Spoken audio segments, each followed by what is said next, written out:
This is LaSalle College High School football on Bob Long Sports, presented by Dunphy Ford.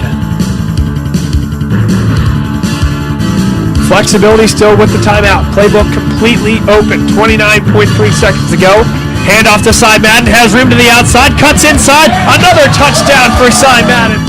Out to the 25-yard line. Ball is loose. LaSalle has it. Brennan Daly to the 15, to the 10, to the 5. Touchdown, LaSalle.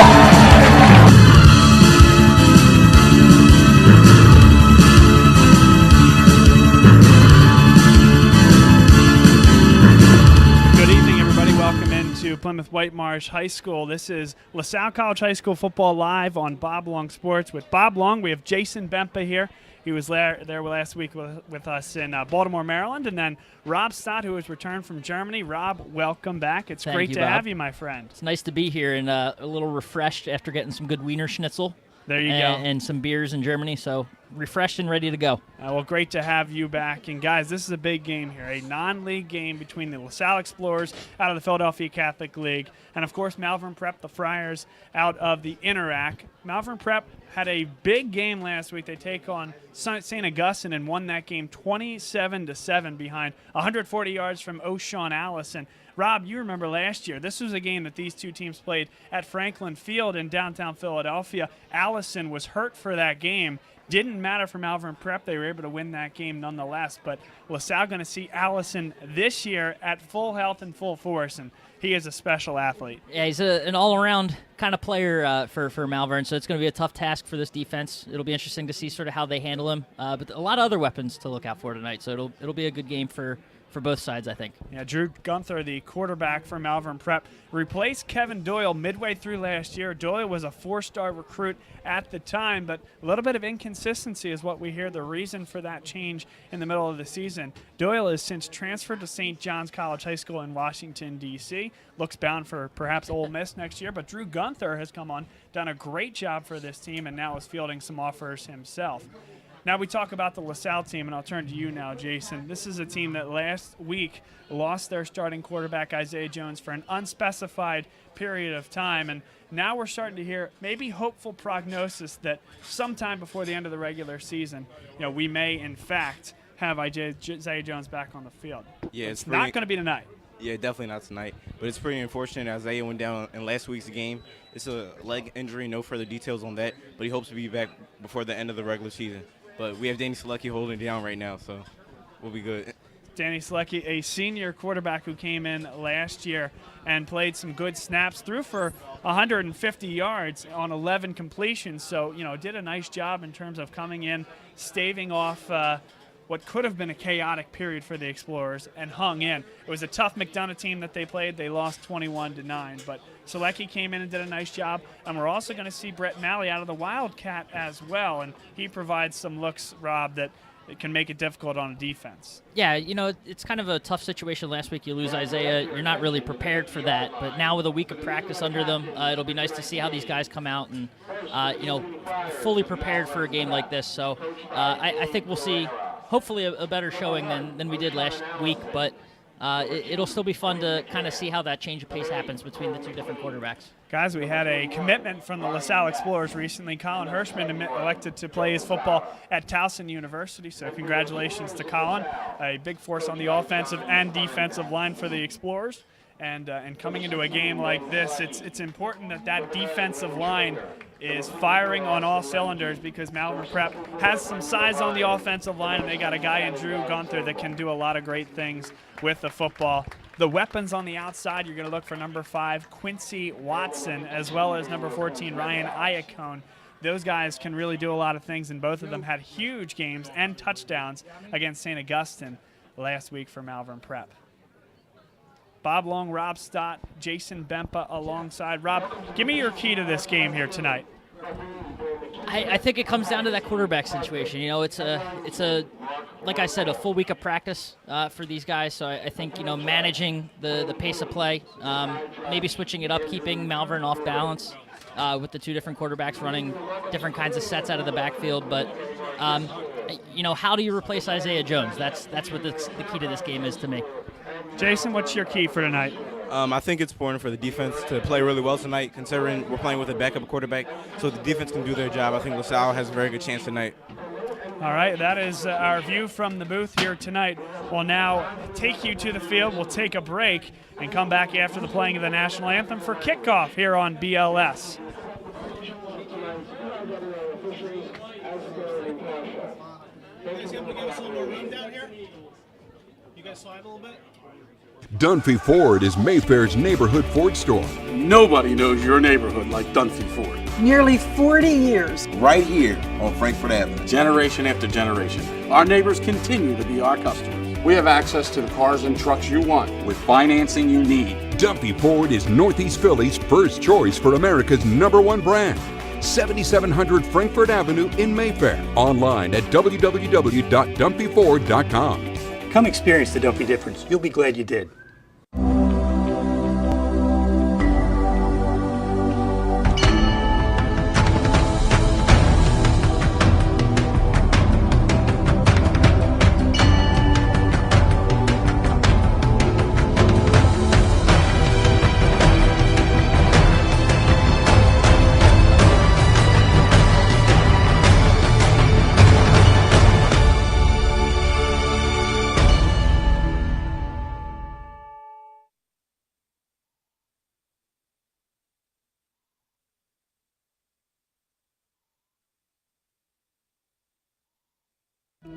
What does your character look like? Does it bounce back after each setback? Does it stand out by standing up? Does it make good on good intentions? Character is invisible until it's not. Only through action will the world know what it's made of, what you are made of. Find out how you can strengthen the character of your community alongside empowered veterans and families of the fallen at travismanion.org. What's going on, folks? This is Bob Long from Bob Long Sports. We're live here at the Wells Fargo Center before each and every Philadelphia Soul home game. We record this now before Arena Bowl 30, and the Philadelphia Soul, the winningest team in Philadelphia. Bob Long Sports is your spot for live video pregame shows with Bob Long, Eric Nash, and Rob Stott. We even have the opportunity to talk with the AFL Commissioner, Scott Butera. We appreciate it. Well, I appreciate you guys having me. You do a terrific job, and God bless all of you and the folks of Philadelphia. I wish you the best of luck. Thanks, Scott. Thanks, Bob. Appreciate it. Tune in before every home game for the Philadelphia Soul official pregame show on Bob Long Sports.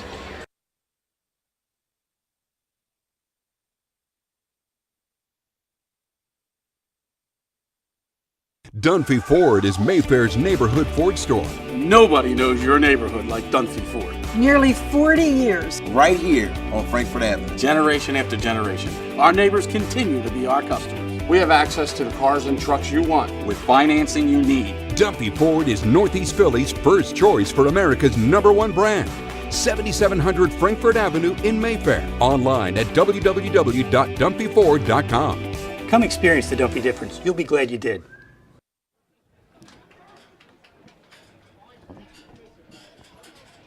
Welcome back into Plymouth Whitemarsh High School. Well done on the national anthem during our break by the LaSalle Pep Band. And once again, we'll welcome our broadcast team. Rob Stott on color commentary, as well as 2018 graduate, or soon-to-be graduate, with a good senior year of hard work, Jason, of course. But Jason Bempah is alongside, just like Rob Stott did in the spring of 2006, just all the way through. Push to the end, my man. Push to the end. No senior...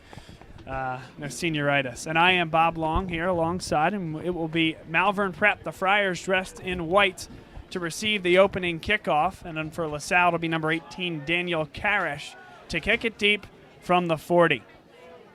We mentioned coming into this game, guys, Malvern Prep, a very impressive 20-point win against St. Augustine last week. That game played at Villanova University. Big game for O'Shawn Allison, who had 140 yards on the ground. We look for Quincy Watson and Ryan Iacone as well on the outside from a receiver's perspective. And then big 6'3" Drew Gunther, who has come in and just been spectacular at the quarterback's position. It's going to be fun to see how this defense – I like that they're going to be on the field right away because you get a lot of weapons getting thrown at you by this Malvern team. So it'll be interesting to see how they handle that and really set the pace early for LaSalle. Deep for Malvern Prep, Quincy Watson and Kevin Boyle. Boyle, the third or fourth wide receiver on the depth chart, and he will be set to take it from deep along with Watson. It is kicked towards Watson, one hopping into the end zone. So the LaSalle defense onto the field, and Drew Gunther and the Friars onto the field as well as day turns to night here at Plymouth Whitemarsh High School. The sun just peeking through the clouds on the middle of your screen. And I had the glasses ready, Bob. But it's all right. Give it 5 minutes.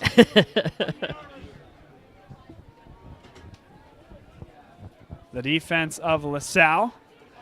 Danny Kuznetsov up front, along with Garrett Zobel and Ronnie Ross. Chris Maloney at the right end position. Here's the handoff to Allison. Wrapped up. The initial touch was from Liam Traynor and brought him right into the big defensive line of LaSalle.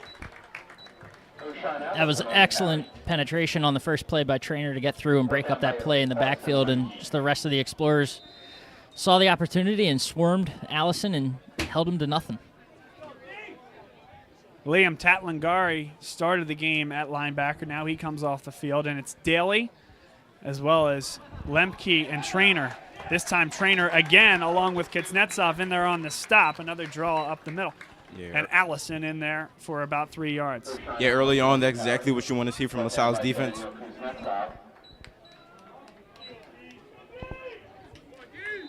In the secondary, Owen Pagini, Charles Roten. And in the secondary, playing safety, it's Sean Daly and Devin Smith. 3rd down and 6. Pressure there. Taken down, Chris Maloney deep in the backfield.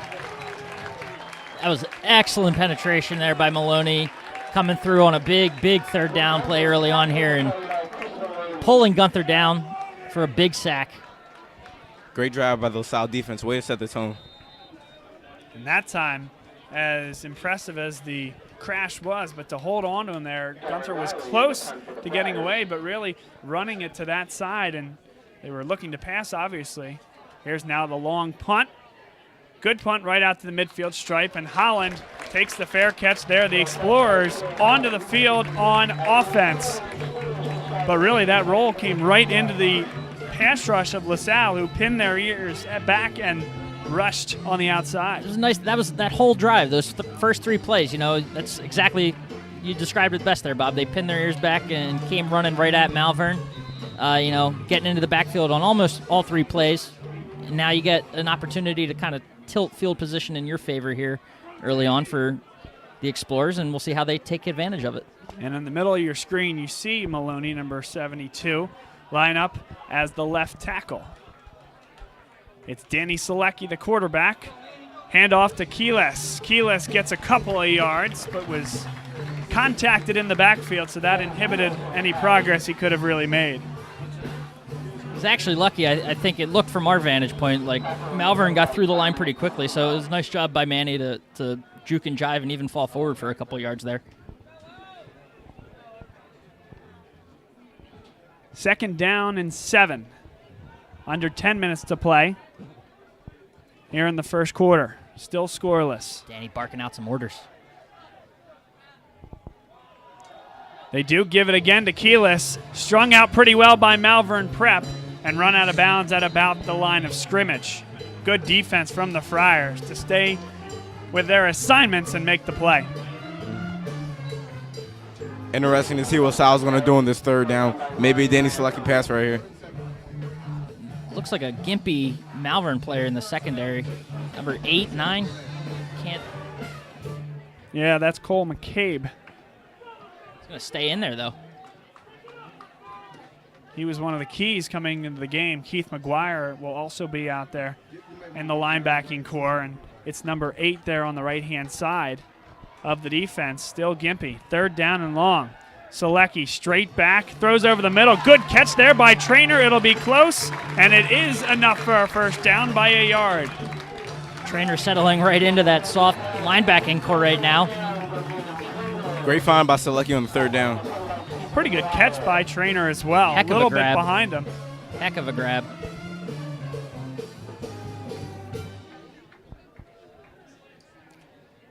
That's a big third down early on, too.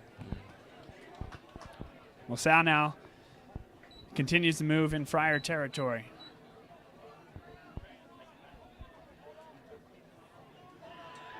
They bring the rush.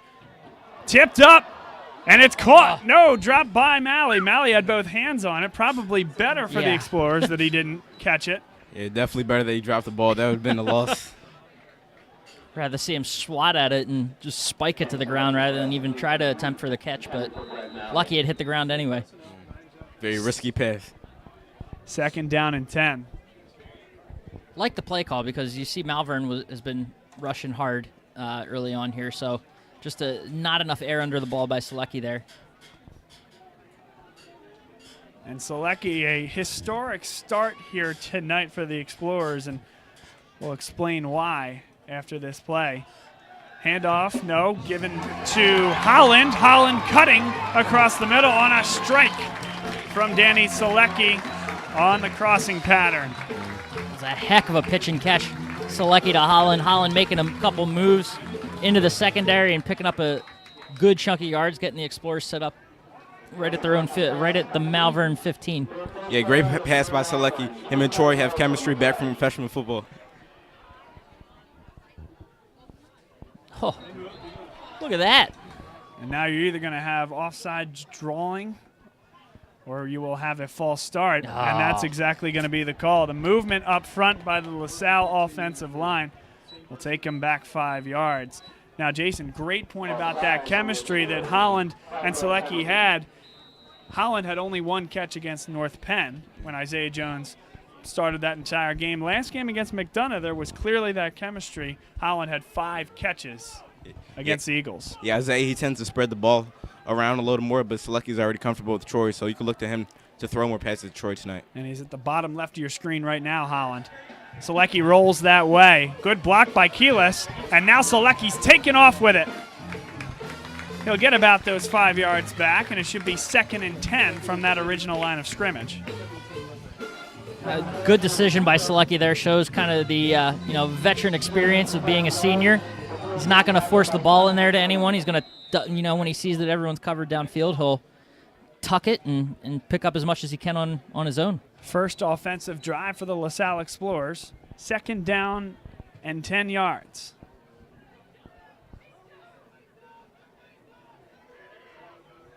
Play clock down to 7. Selecki in the shotgun. Keelis again picks up a nice block. Thrown over the top. There's Malley.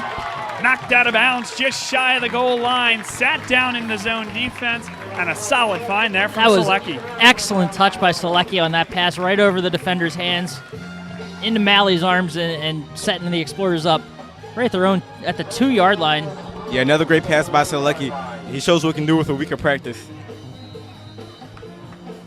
In the year 1957, Paul Eitza was the quarterback for a highly favored LaSalle Explorers team. Got hurt going into the 3rd game, and there was a certain Mr. Al Selecki that came in, spared, and was able to take the spot of the starting quarterback for the Explorers. They won the next 2 games and went on to a city championship. This time it's Keelis, and it's enough for a touchdown. Handoff gets to the end line, and that's a touchdown for LaSalle. They are up 6-0. And look at Selecki fired up. That's a heck of an opening drive for him. Talk about getting that week of practice underneath you, knowing that you're going to go into this game as the starter, and you see the fruits of that labor on this first drive for the Explorers. Yeah, definitely a great confidence booster. The defense went out and did their job. Then Selecki came, drove the team down the field, and they were able to score off a Manny Keelis touchdown. And that, of course, would make Al Selecki very impressed. The grandfather of Danny Selecki, who led that drive down the field for the Explorers. Karish up and good on the extra point, and the Explorers lead 7-0 on the first offensive drive of the game. They took it from the 50, they went 50, and they cashed in for 6. Impressive first couple drives. You know, LaSalle defense, we talk about big 3 and out early on, getting the momentum and the field position in their favor, and then Danny stepping onto the field and proving that, you know, maybe there's nothing to worry about with your starter going down, and you got a really reliable backup in there that's able to step in and fill his shoes really well and proving his worth on that first drive. And now you develop, you know, a guy like Selecki and the confidence there. I mentioned in that parable there the fact that it was Al Selecki came in. He played 2 or 3 games, and then the starting quarterback did come back later in the season. They went back to a city championship game, and they won that game. So if history is any lesson, and I know the hopeful prognosis of Isaiah Jones perhaps coming back before the end of the regular season could be repeating itself here in the year 2017. Karish, end over end kick, and picked up there. Here comes Quinn McCann out to the 20 and knocked down. Got some laundry on the field. That was a nice job by the Explorers to get downfield, cover that kick, and not let Malvern get past their 20. An illegal block in the back against the Malvern Prep Friars, so already not great field position with the officials' feet at the 20-yard line. Now he'll measure off 5 additional yards. Or it's a 10-yard penalty, so all the way back to their own 9-yard line, where Drew Gunther and the Friars will start once again. Look for that same intensity by the Explorers here on the second defensive stand. See if they can't keep getting their way into the backfield and breaking up this Malvern offense.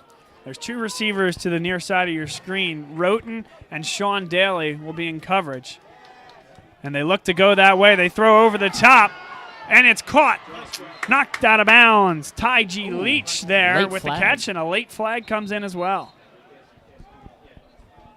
That's exactly why I brought that up, guys. You bring that second receiver over there. There's no safety help because Daly has to pick up the crossing route. It's a great ball from Gunther and a great offensive design.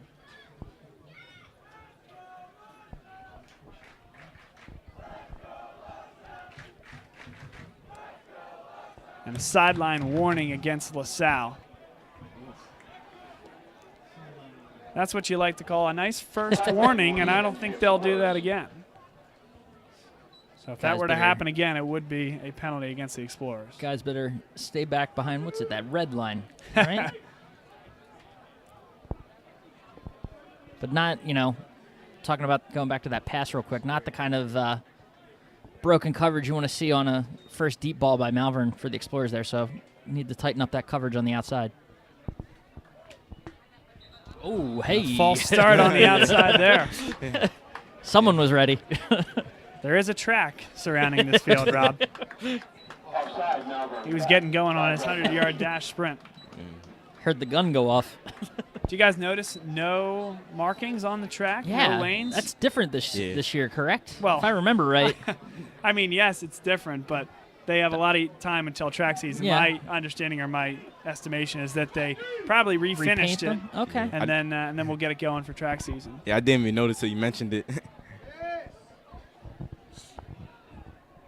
Now Gunther in the shotgun, a great throw over the top to start this drive. Now a handoff inside. O'Shawn Allison dragging would-be tacklers with him. Little extracurriculars. Gain of 4 for Allison.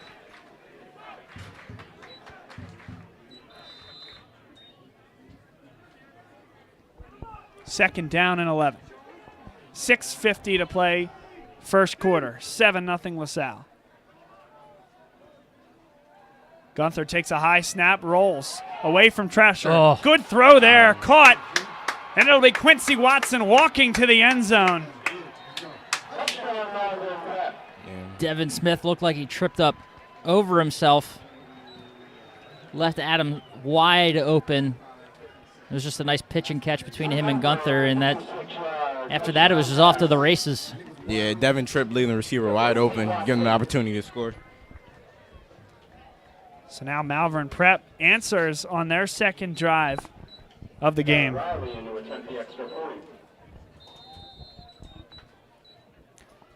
It'll be Garrett Riley, the place kicker.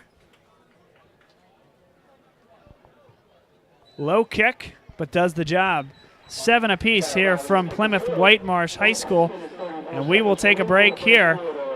It's all tied up, and LaSalle to get the ball back again. And you are watching LaSalle College High School football live on Bob Long Sports. Is Mayfair's neighborhood Ford store. Nobody knows your neighborhood like Dunphy Ford. Nearly 40 years. Right here on Frankfurt Avenue. Generation after generation, our neighbors continue to be our customers. We have access to the cars and trucks you want with financing you need. Dunphy Ford is Northeast Philly's first choice for America's #1 brand. 7700 Frankfurt Avenue in Mayfair. Online at www.dumpyford.com. Come experience the Dumpy difference. You'll be glad you did. Welcome back once again, Plymouth Whitemarsh High School here for LaSalle College High School football. It's live on BLS. Bob Long, Rob Stott, Jason Bempah, camera woman Maura Jones once again. And this is the team here for this year, so appreciate everybody being with us the first 2 weeks of the season and back again here today. 7 apiece, as you see in the top right corner of your screen. The LaSalle Explorers having to rediscover their identity for an unidentified period of time. And Jason, it's just a waiting game for when Isaiah Jones can come back, if he's healthy enough to come back before the end of the season. And in the meantime, combination of Danny Selecki, who we've seen exclusively tonight, as well as Brett Malley in Wildcat formations to do the job in between. Yeah, we definitely can't wait for Isaiah to come back. But for now, Selecki is doing his job. Octavius Carter hit before the 20-yard line, and that's where the LaSalle offense will begin their second drive of the game.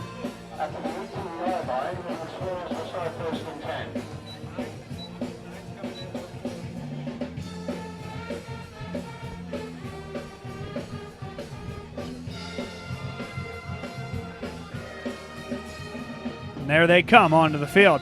The LaSalle Explorers, team with high expectations coming into the year and a lot ahead of them here, just their 3rd game of the regular season. They'll line up in a tight formation here, but they do have 4 wide receivers, all inside the hashes. Selecki throws out wide. Good job there to make the play and close to the first down. That's the freshman Marvin Harrison Jr.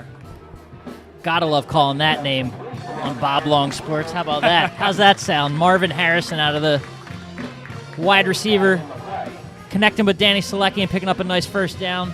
There's a flag in the backfield, Rob. Whether that's a hold or whether Selecki was hit, I did not see. And that's exactly what it'll be, a late hit, roughing the passer against Malvern Prep. So an 11-yard gain plus an additional 15 will take up LaSalle very close to the 50-yard line. It'll be at the 44-yard line. And I like the confidence here, LaSalle, keeping the ball in Selecki's hands. He's on a roll. You want to keep him, keep that momentum going early in this game. Make him feel comfortable back there. A lot of nice, easy throws here early on, and it's paying off. That was a great play call, sending Malley deep. He took the corner and the safety, and then it was Harrison that came short. Now they go over the top, thrown into triple coverage. Deflected there. Probably should have been intercepted by Ty-G Leach, number 7. Very fortunate that that was not picked and taken back for a significant return. Yeah, pretty gutsy throw by Selecki, but I guess he was feeling it after the last one. Well, yeah, you're thrown into triple covers there to a 5'8" Octavius Carter. Yeah, not the best idea. You must be feeling good at that point. Carter, it was triple coverage in front of him, but Carter looked like if Selecki had gotten a little more air under it, he was behind all 3 defenders, so still a risky call, though. Now they line up Manny Keelis, the running back, directly behind Danny Selecki, who's in the pistol. And they do hand it to Keelis on the delay. Hit right at the line of scrimmage and gets forward for about 1 yard, but well defended by the Friars.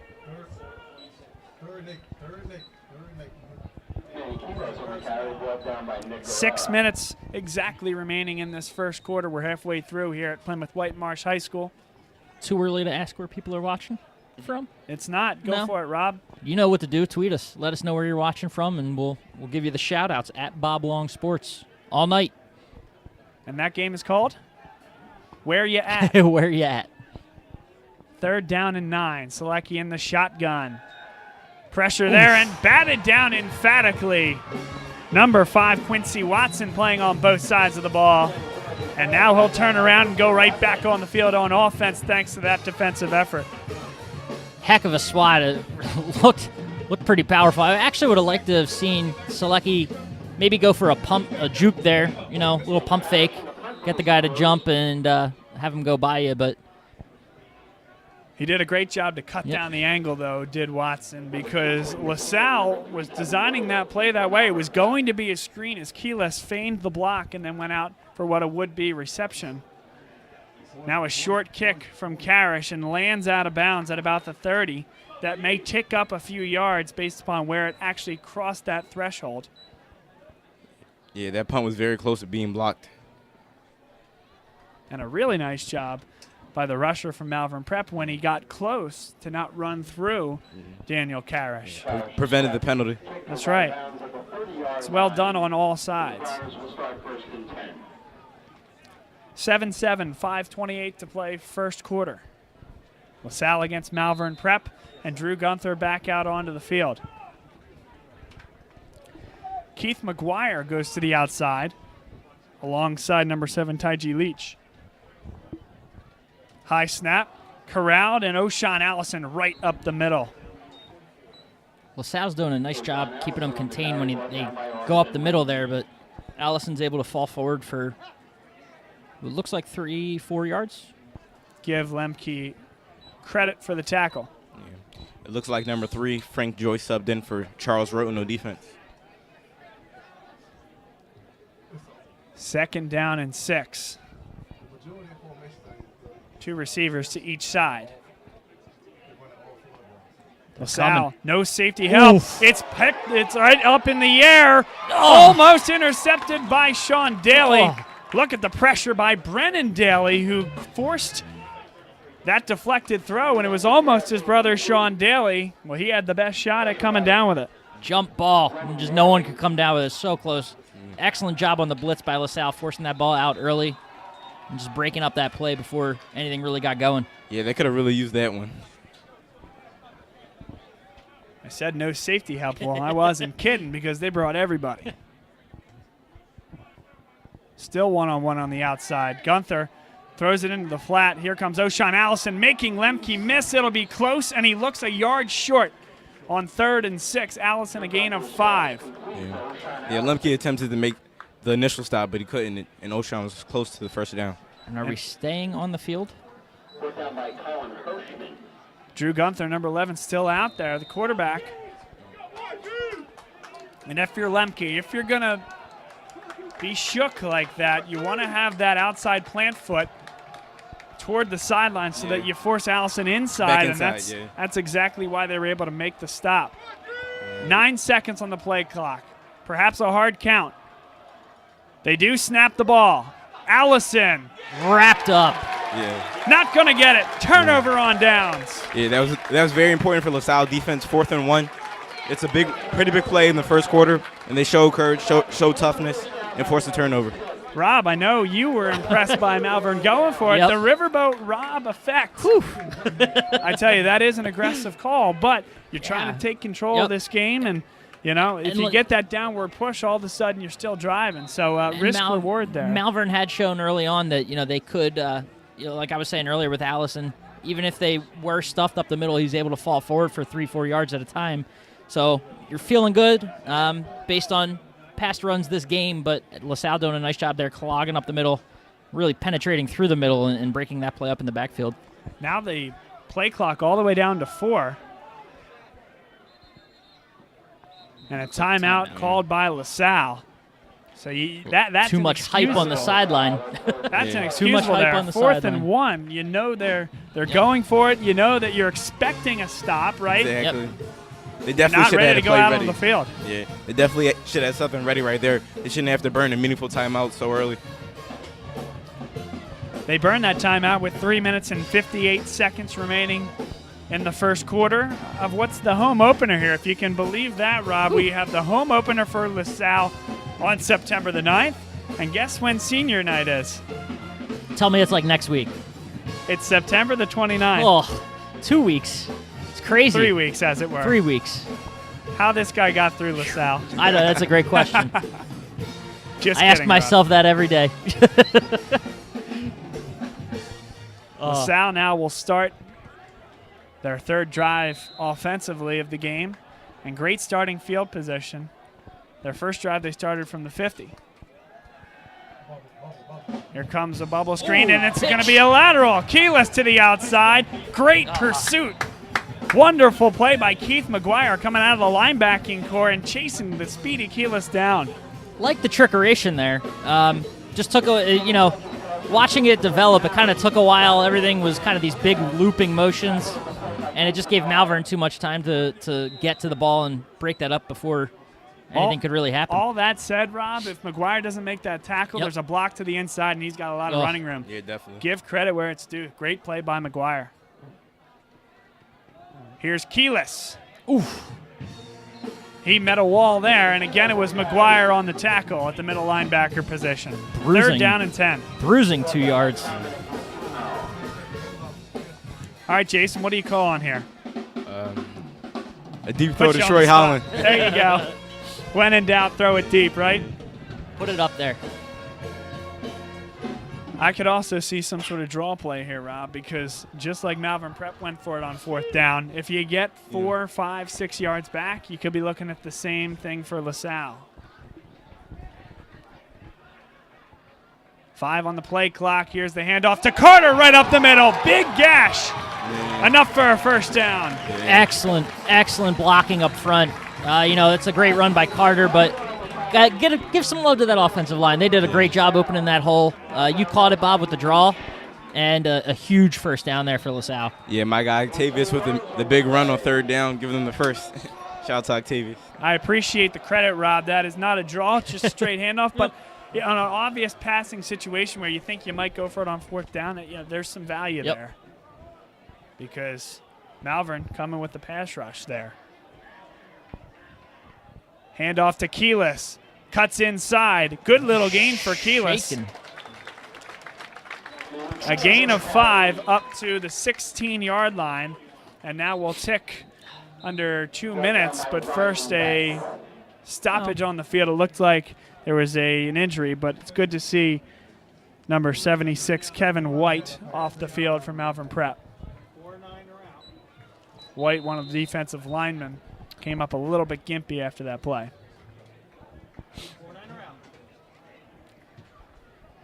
A minute 55 to play first quarter, 7 apiece between LaSalle and Malvern Prep. Selecki on 2nd and 5. Throws across, there's Holland. Holland with the speed, diving for the end zone. Touchdown, LaSalle. Shout out to my guy Troy Holland, first touchdown of the season. There's that chemistry again. We were talking about it. Selecki to Holland right over the middle. Looked like that ball went through a defender's hands and right into Holland's hands. Yeah, in the red zone, Selecki had confidence in his guy, in his receiver since freshman year. And listen, here's what's so great about that from an offensive perspective, Rob. You have an opportunity there. Malvern starting to bring the house, trying to commit guys up front, getting beat a little bit on the run. So when those linebackers charge, you just replace in the middle of the field with that crossing route, and a great find by Danny Selecki. Daniel Karish, the kick is up and good, and it's 14-7 LaSalle. They lead over Malvern Prep here late in the first quarter. Great drive by LaSalle there. Coming off the turnover on downs, you want to see points put up in a situation like that where you're given the ball in your opponent's territory, and they were able to do it. And credit to them, and Selecki again coming up big. 14-7 the score, $1:41 to play first quarter. Bob Long, Rob Stott, Jason Bempah, and on the camera, Maura Jones here this evening. Thanks again for being with us. And once again, where are you at? Where are you listening from? And for those that are listening near and far, give us a tweet at Bob Long Sports. Tell us where you're listening from, and if so, with whom you're affiliated on this LaSalle team, and we'll be happy to give you a shout out live here on BLS.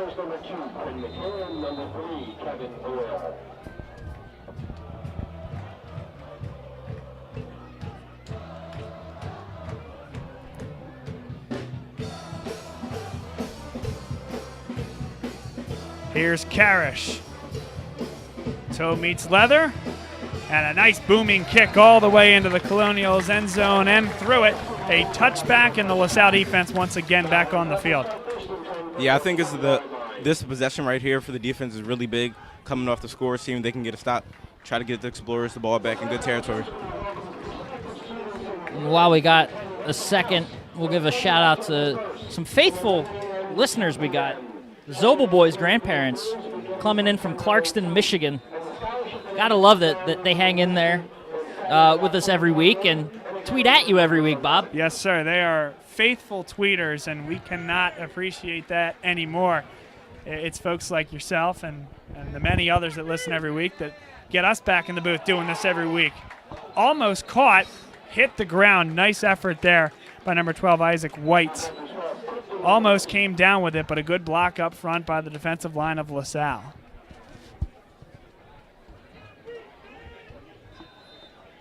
And I didn't see the actual block. I was looking downfield, but it looks like it was in the area of Kuznetsov, whether that was 52, Rob, that knocked that down.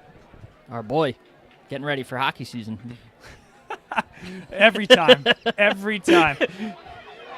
This is Quinn McCann running out of room. Great defense by the Explorers, and that'll be a big loss. Loss of 5 will bring up 3rd down and 15. Yeah, Brendan Daly, it seemed like he's over almost every play, and Danny Kay forced him towards Brendan Daly's area. I like that. Danny Kay. Danny Kay. How about Kuzi? Kuzi work? I like Kuzi. Rob's got a fan favorite here. LaSalle student section getting loud here. 3rd down and 15, $1:30 to play first quarter. They need the 30-yard line for a first down, and there's a flag. Movement? It should be. They stopped the play unless it was unabated to the quarterback, and that's exactly what it was. So LaSalle unabated to the quarterback. That's why you stop that. We just gave him all those nicknames, and then he goes and jumps off sides like that. It's our fault. I see how it is. We'll be quiet. 3rd down and 10. Rob says it all with love, by the way, to all the folks listening and watching out there.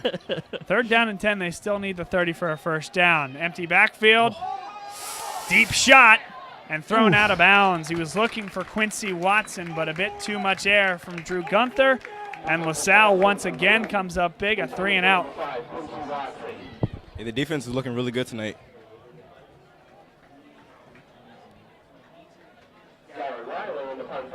So now in for the Friars, Garrett Riley, who took the extra point. Brett Malley and Troy Holland stand with their heels on their own 43. Good punt from Riley. That'll hang in the air. Holland calls for the fair catch and makes the catch at the 42-yard line. Guys, we haven't seen any Brett Malley from the Wildcats, showing a lot of confidence in their senior quarterback, Danny Selecki. And we talked about history repeating itself with Al Selecki coming in back in the year 1957, the Selecki grandfather. Well, history repeating itself pretty quickly, unfortunately for Isaiah Jones and the Explorers. Last year, they turned to a senior signal caller in Tom Lamort, a move they didn't expect to make because Isaiah Jones, unfortunately hurting that other knee. But you see, here's the first opportunity for a Wildcat, and Malvern sniffs it out very well. A big loss as Octavius Carter took the give from Brett Malley. That's a loss of about 6 yards. Yeah, and we were just talking about, keeping the ball with Danny. He's got the hot hand. I'm sure this was part of the game plan. You want to switch things up here and there, but your guy's hot. I'd like staying with him. But as I was saying before that play, Isaiah now both years has been hurt. Jason, the big thing here, you hope it isn't for as long as last year, which cost him his whole year. Yeah, definitely. You hope to see him return soon, but he's pretty hopeful to return before the regular season's over. But if not, he's definitely hopeful for the playoffs. But Danny Selecki so far has proven that he can do what the Explorers need him to do. Little hand-to-hand combat. Keith McGuire in coverage on Octavius Carter. Some of the Explorer faithful wanted a flag, and none came. 3rd down and 16 with 35 seconds to play in the first quarter. And they need to get all the way to the Malvern Prep 47-yard line for a first down.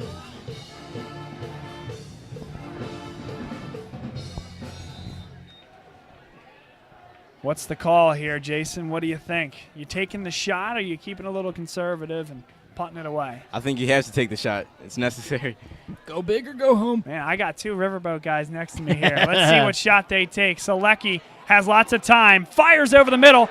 Octavius Carter runs backwards and now gets enough for a first down. Right at the line. I think he'll have it by a half yard.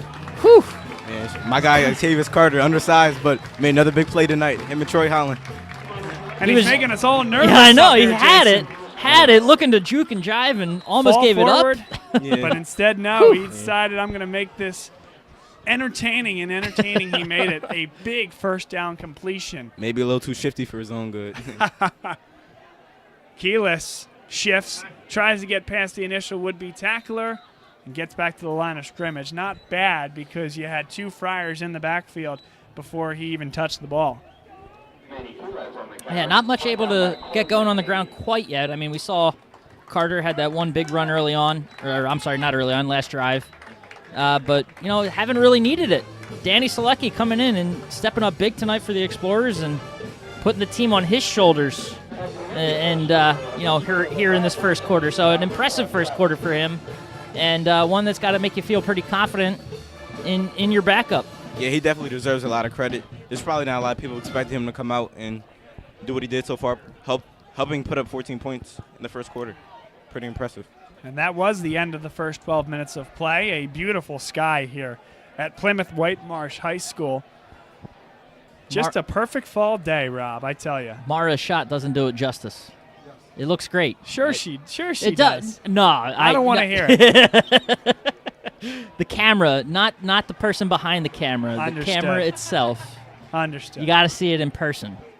If you can't see it in person, obviously, you know, you want to be watching this stream, where it does look pretty good, I must say. You know, if you find yourself in a hole, it's people always say, just stop digging. That's what I'm at. Rob Stott, we love him here, folks. When we make fun of him, it's because we love him very, very much. And it's great to have you back for a 3rd year doing this, Rob. It's been a wonderful partnership. So enjoyable. 2nd down and 10. LaSalle now moving from left to right. Selecki, throw into the flat. Marvin Harrison couldn't quite get it. Throw a little bit short. Do we know what number his dad was in high school? I do not know that, Rob. It's an interesting question. I wonder if there's any meaning to that 11. If his dad wore 11 in high school. Be something fun to look up. All right, Grant Hughes, a sophomore tight end for LaSalle, wears number 88, which, of course, was Marvin Harrison's number for many years with the Indianapolis Colts. Maybe 11 was the best number he could get as a freshman. There you go. That might be. Fair point.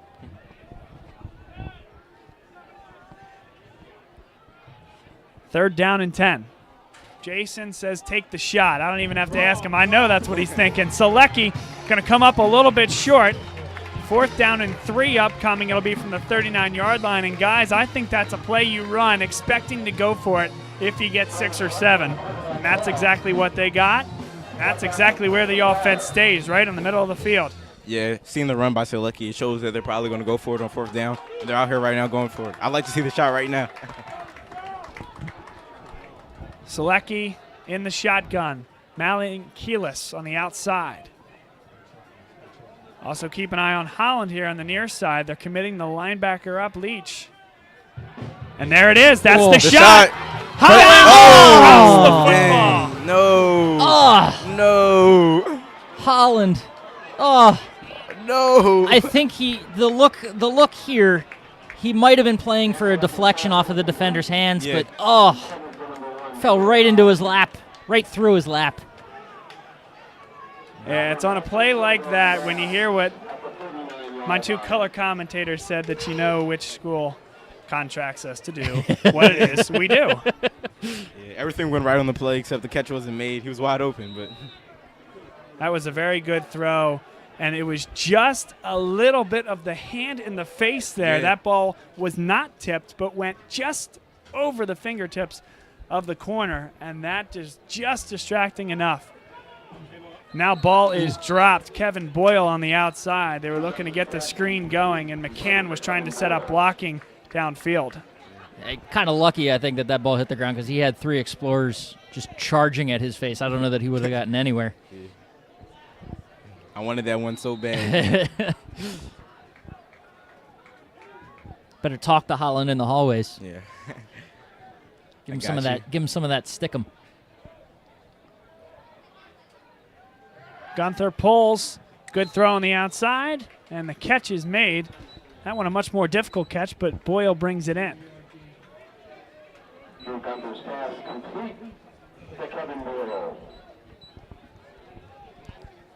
14-7 LaSalle leads. Second quarter, a 4th down and 3 shot on 1-on-1 coverage with no safety help. Selecki saw it well. Unfortunately, Holland did not bring it in. Would have been walking in for 6.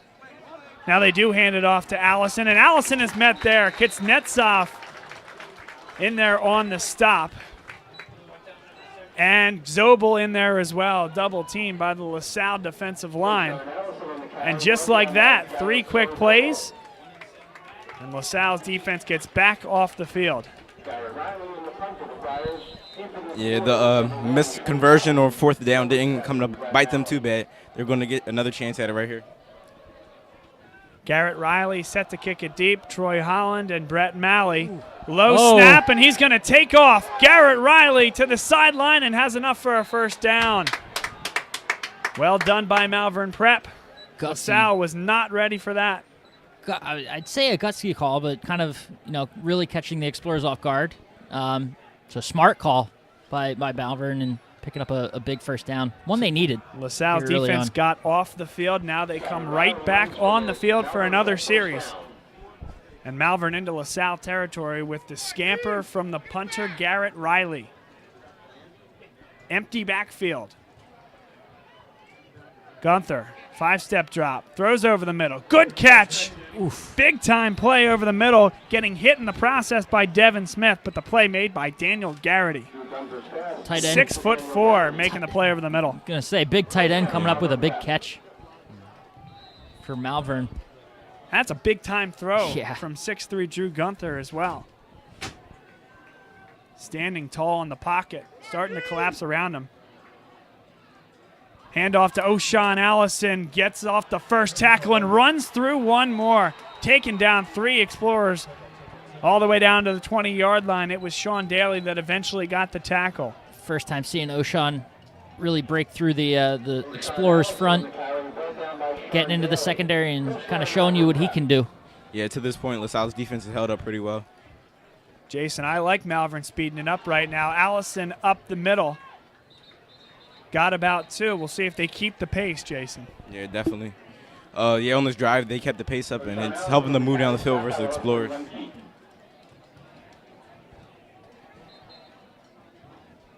Stoppage on the field now. And number 75 will come off the field. That's Jake Hornibrook. Hornibrook, the brother of Alex Hornibrook, quarterback for Wisconsin. Joe Becerra also on the field at the left guard position. That's a formidable left side of the line. They haven't run Allison too much to the left, but I think they will start to do so. Allison up the middle this time, running through. Zobel had a hand on him, as did Liam Traynor, but not after a nice gain from O'Shawn Allison. It kind of feels right now, I'm sure getting off the field and then that 4th down sneak by Malvern has a little bit of something to do with it, but it feels like LaSalle's on their heels. They need to step up here on defense and start getting some pressure.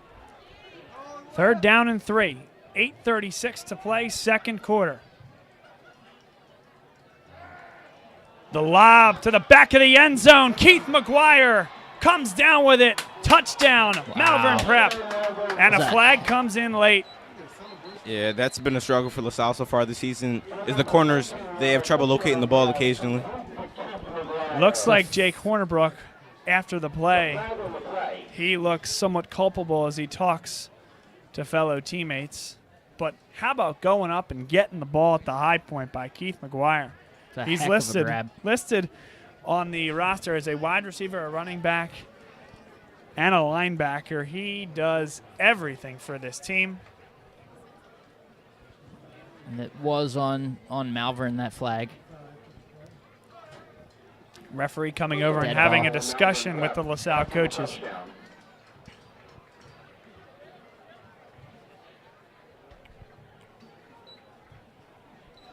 An extended conversation being had with head coach John Steinmetz, electing where he'd like to take the penalty yardage. Looks like it's going to be after the kickoff. I'm sorry, after the extra point. It should be on the ensuing kickoff. Yep. Now Garrett Riley stands in, looking to tie the football game at 14.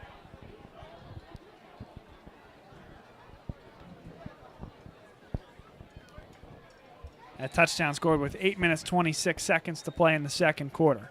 And the play to remember on that drive going back is definitely the fourth down conversion. Another low kick, good from Riley, and it's tied at 14 here at Plymouth Whitemarsh. And Rob, I'm sorry, you were saying. No, yep, it's just got to remember that fourth down conversion. You know, the fake punt, Malvern picking up the first down, keeping that drive alive, enabling them to tie this game up.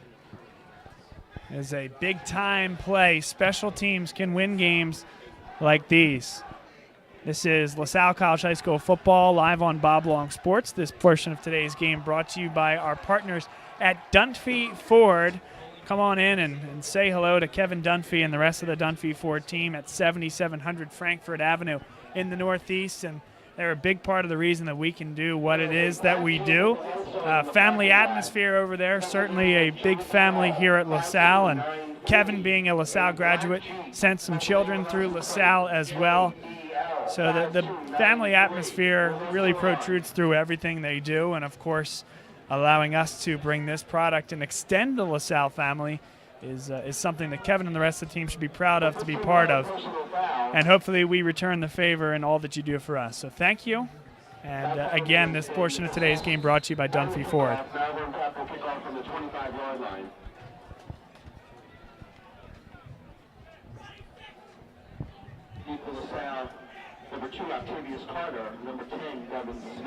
Sebastian Costantini set to kick off. It's not Riley.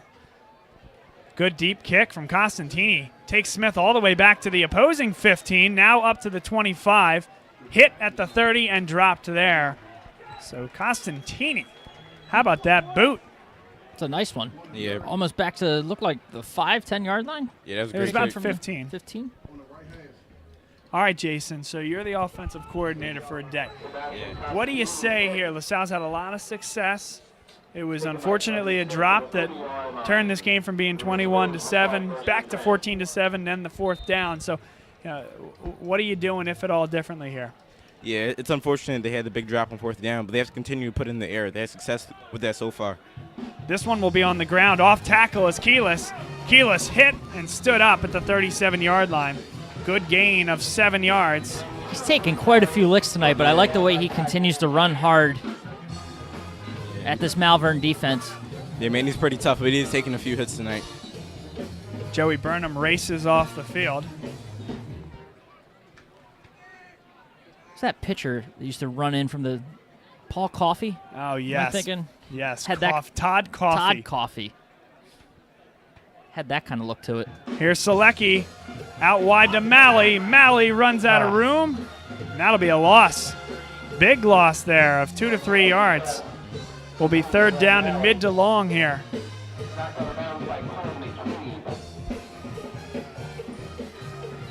Paul Coffey. I'm bringing hockey back into it. There you go. That's exactly what you're doing.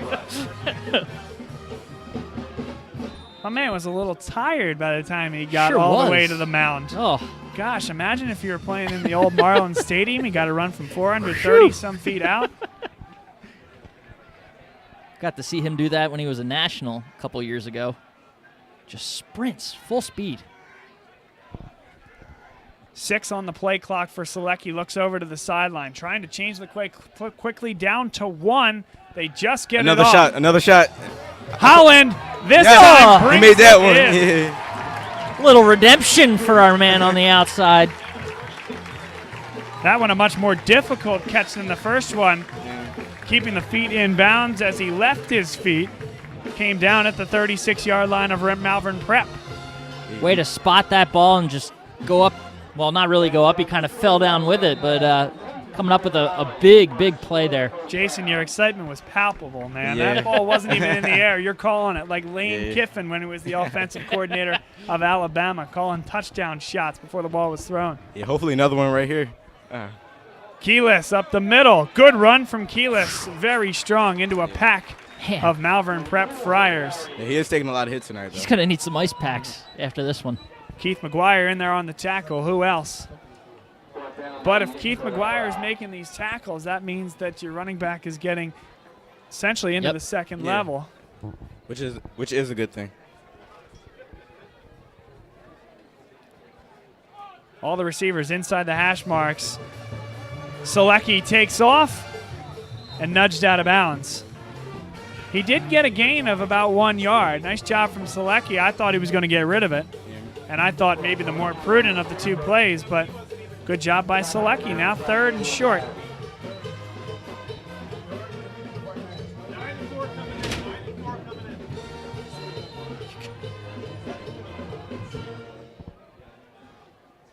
I'm thinking 2-down territory here, right? Perhaps so. I think you're just out of the range of Karish.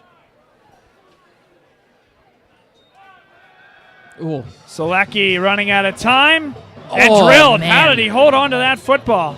Yeah, I have no idea. I don't know that he did. I think that's the answer. Now there's a flag on the play that may be holding against LaSalle. You don't want Selecki going down. That'd be a huge disaster. Loss of 5 yards, and Malvern electing to decline the penalty. This will make it 4th down and 8 from the 34-yard line. Decision time for LaSalle. Why not another deep ball by Selecki? Yeah. Why not? Your defense, I mean, you had a rough drive last time out. You don't want to chalk it all up to that missed or the conversion on 4th down, the fake punt, but you kind of have some faith in them. You're pretty deep-ish in Malvern territory. I like this call. I mean, it would only be a 14-yard difference if Karish were to punt it into the end zone. So you take a shot here on 4th down. Selecki steps up, and it's deflected and falls harmlessly to the turf. Another turnover on downs. Yeah, he had a few targets open, but the pass got hit. 1st down and 10 upcoming for Malvern Prep. They take over with 6 minutes and 31 seconds to play in the second quarter. So now it's up to this Explorers defense. You know, it was a long, methodical drive last time on the field for Drew Gunther and the Friars. So whether LaSalle is showing any signs of fatigue, we'll certainly see late here in the first half. About midway through this second quarter. 7 seconds on the play clock. Handoff to Allison in between the tackles. 12-yard gain after being wrestled down by Liam Traynor. But into the secondary again for Allison, starting to find those seams in the LaSalle defense. Yeah, he's slowly wearing down LaSalle's defense. The front four have to make a stop, make sure he doesn't get into the second level. They crash the box, so now a screen. Nice job by the Explorers. Specifically, Brennan Daly staying on that block and able to make the stop. Malvern trying to pick up the tempo again. At least on that last play. Doesn't look like this time around, but. Under 6 minutes to play, second quarter. A good one here from Plymouth Whitemarsh High School. LaSalle 14, Malvern Prep 14. LaSalle committing numbers. Gunther takes the shot. Just overthrown. But that's exactly the read you want him to make. The linebackers coming up and a crush there right by the line. One-on-one coverage of the outside. Take that shot. Yep. Pretty good coverage by Pagini on the outside. Yeah, I was just about to say Pagini step for step with them there. Tight coverage, but do like that shot one-on-one. High school, anything can happen on those kinds of plays. Well, see, and that's the beauty of that zone read, especially here at the high school level. You see those linebackers coming up, so you pull that ball from Allison, and you see there's no safety help. Now this time he drops Same straight deal. back and throws it deep again. That well overthrown.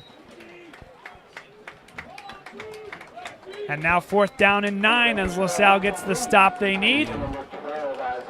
I don't think it's in going for it territory, Jason, so they'll punt it. Yeah, good move from Malvern. But yeah, other than the 2 big plays, the one fake punt and the trip by Devin Smith, LaSalle's defense has been doing a pretty good job up to date.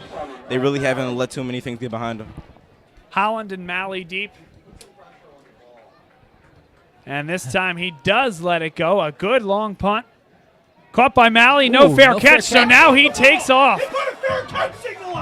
Out to the 40-yard line where the LaSalle offense will start.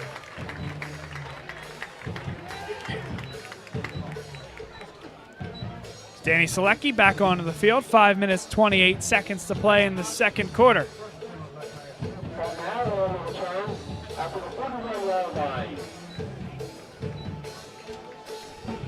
All right, Rob, I asked Jason last time, what about you?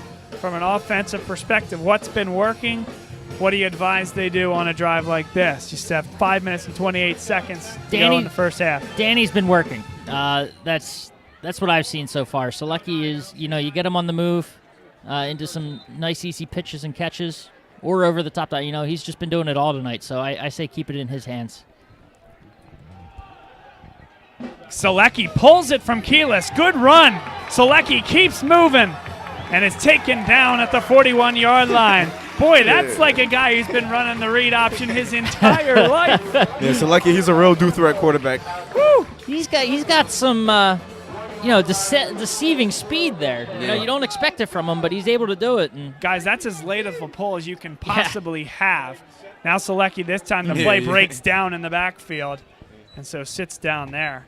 Yeah, but on that last play, Jason, that's as late as you can pull it there without fumbling that football. It's well done by Selecki. Yeah, it was a close one. It was a great run by him, but you actually don't want him to do that too many times considering the quarterback situation. That's a good point.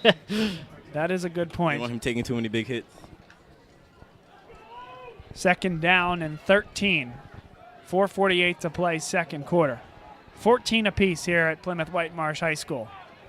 Delay comes to Keyless. Keyless has room. Bounces upfield. It was a good decision to cut back upfield and is downed at the 38-yard line.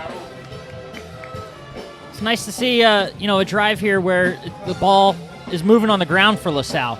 They've been stuffed up to this point, but offensive line's getting into a rhythm now, and they're able to open up some holes. And it's nice to see both Selecki and Keyless are moving the ball with their feet. Jason, I think you need about 2 or 3 here to think about going for it on 4th down. What do you think? Yeah, definitely. I agree. 3rd and 7 from the 38-yard line. Straight back now going up the middle. Selecki makes one miss. Got to dive for it. No, keeps moving up the field inside the 25-yard line. Shimmy shake. Selecki's been training with Isaiah during the offseason. The ladder drill, man. Stepping. He's pretty shifty himself. Danny Selecki becoming a folk hero of sorts on this drive. Scampering up and down the field, the senior quarterback.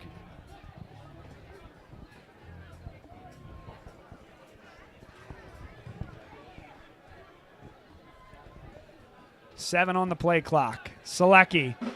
Here comes the screen. Marvin Harrison cuts up the middle.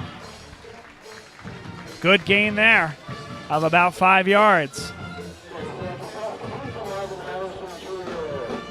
They may give him even 6 or 7 on that one. 2nd down and 4 upcoming after the screen to Harrison. It's good blocking up the field by the LaSalle wide receivers there. That's what that's all about on a screen play like that. Yep. Malley doing it all. Now Harrison comes in tight with Malley, as does Holland. 5 on the play clock. I want to see a little fade to Holland. Selecki. Oh. Drilled in the backfield. Oh, standing over him. Yeah. 28-yard line now. It'll be 3rd and very long. Well, actually, he was driven back 4 yards, so only the 24-yard line. I'm sorry, I said 38. The 28-yard line is where he came to rest. but hit initially at the 24-yard line, 3rd and long here. And that's a huge sack, guys, because that loss of about 10 probably takes you out of field goal range. You need something here in order to give Dan Carish an opportunity with 2 minutes and change to play in the first half.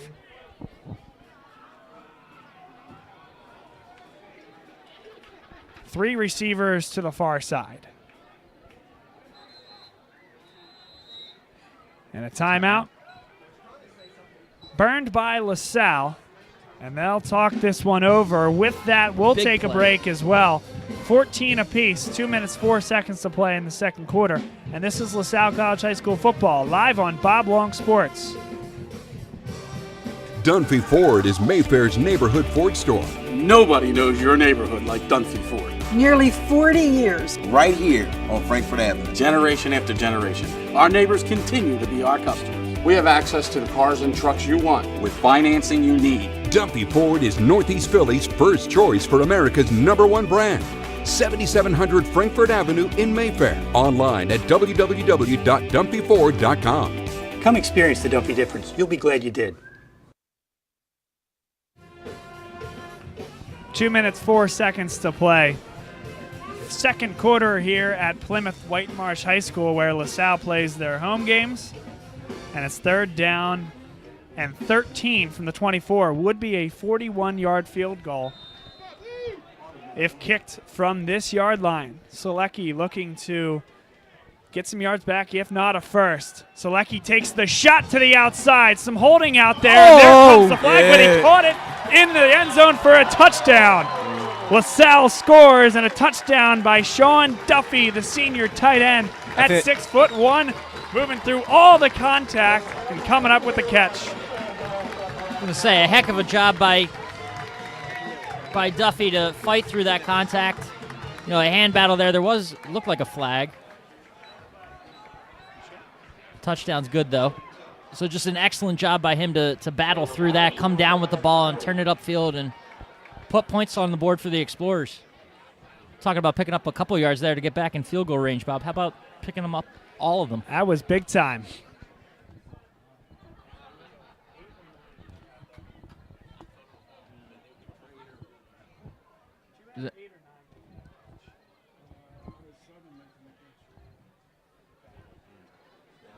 Now Carish on to take the extra point.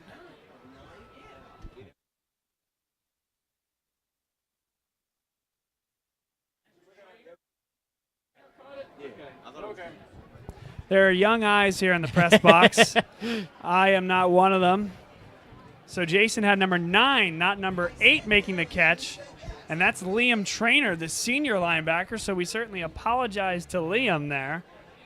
We'll be calling his name a lot more this season. A impact player on both sides of the football, but that was an unbelievable play.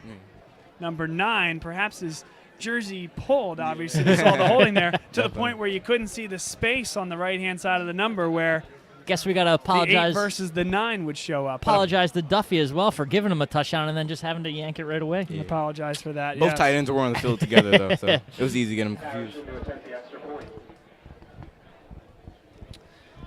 You know what this would be great for, or what would be great at this moment? Instant replay. We'll work on that for next year.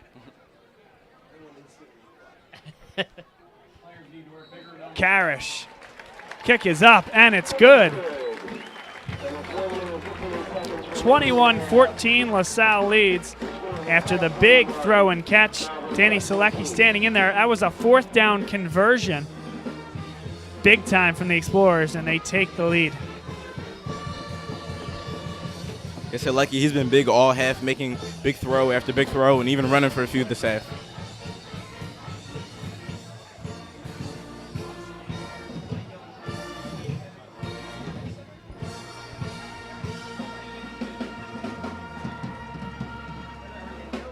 A picture-perfect fall night here at Plymouth Whitemarsh High School.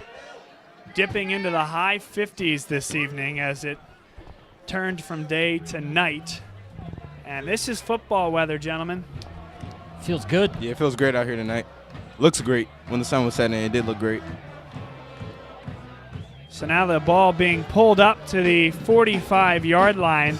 LaSalle will kick off with a short field, and Karish will either boot it as far as he can, Rob, or perhaps try to angle this and I was give just the about Gunners to time to say, get down there. Just about to say, do you think, given the field position, do you try to pooch it or, even go on sides?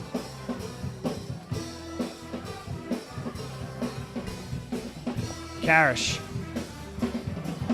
He'll boot it long, out of the end zone, and out to the 20 it'll come.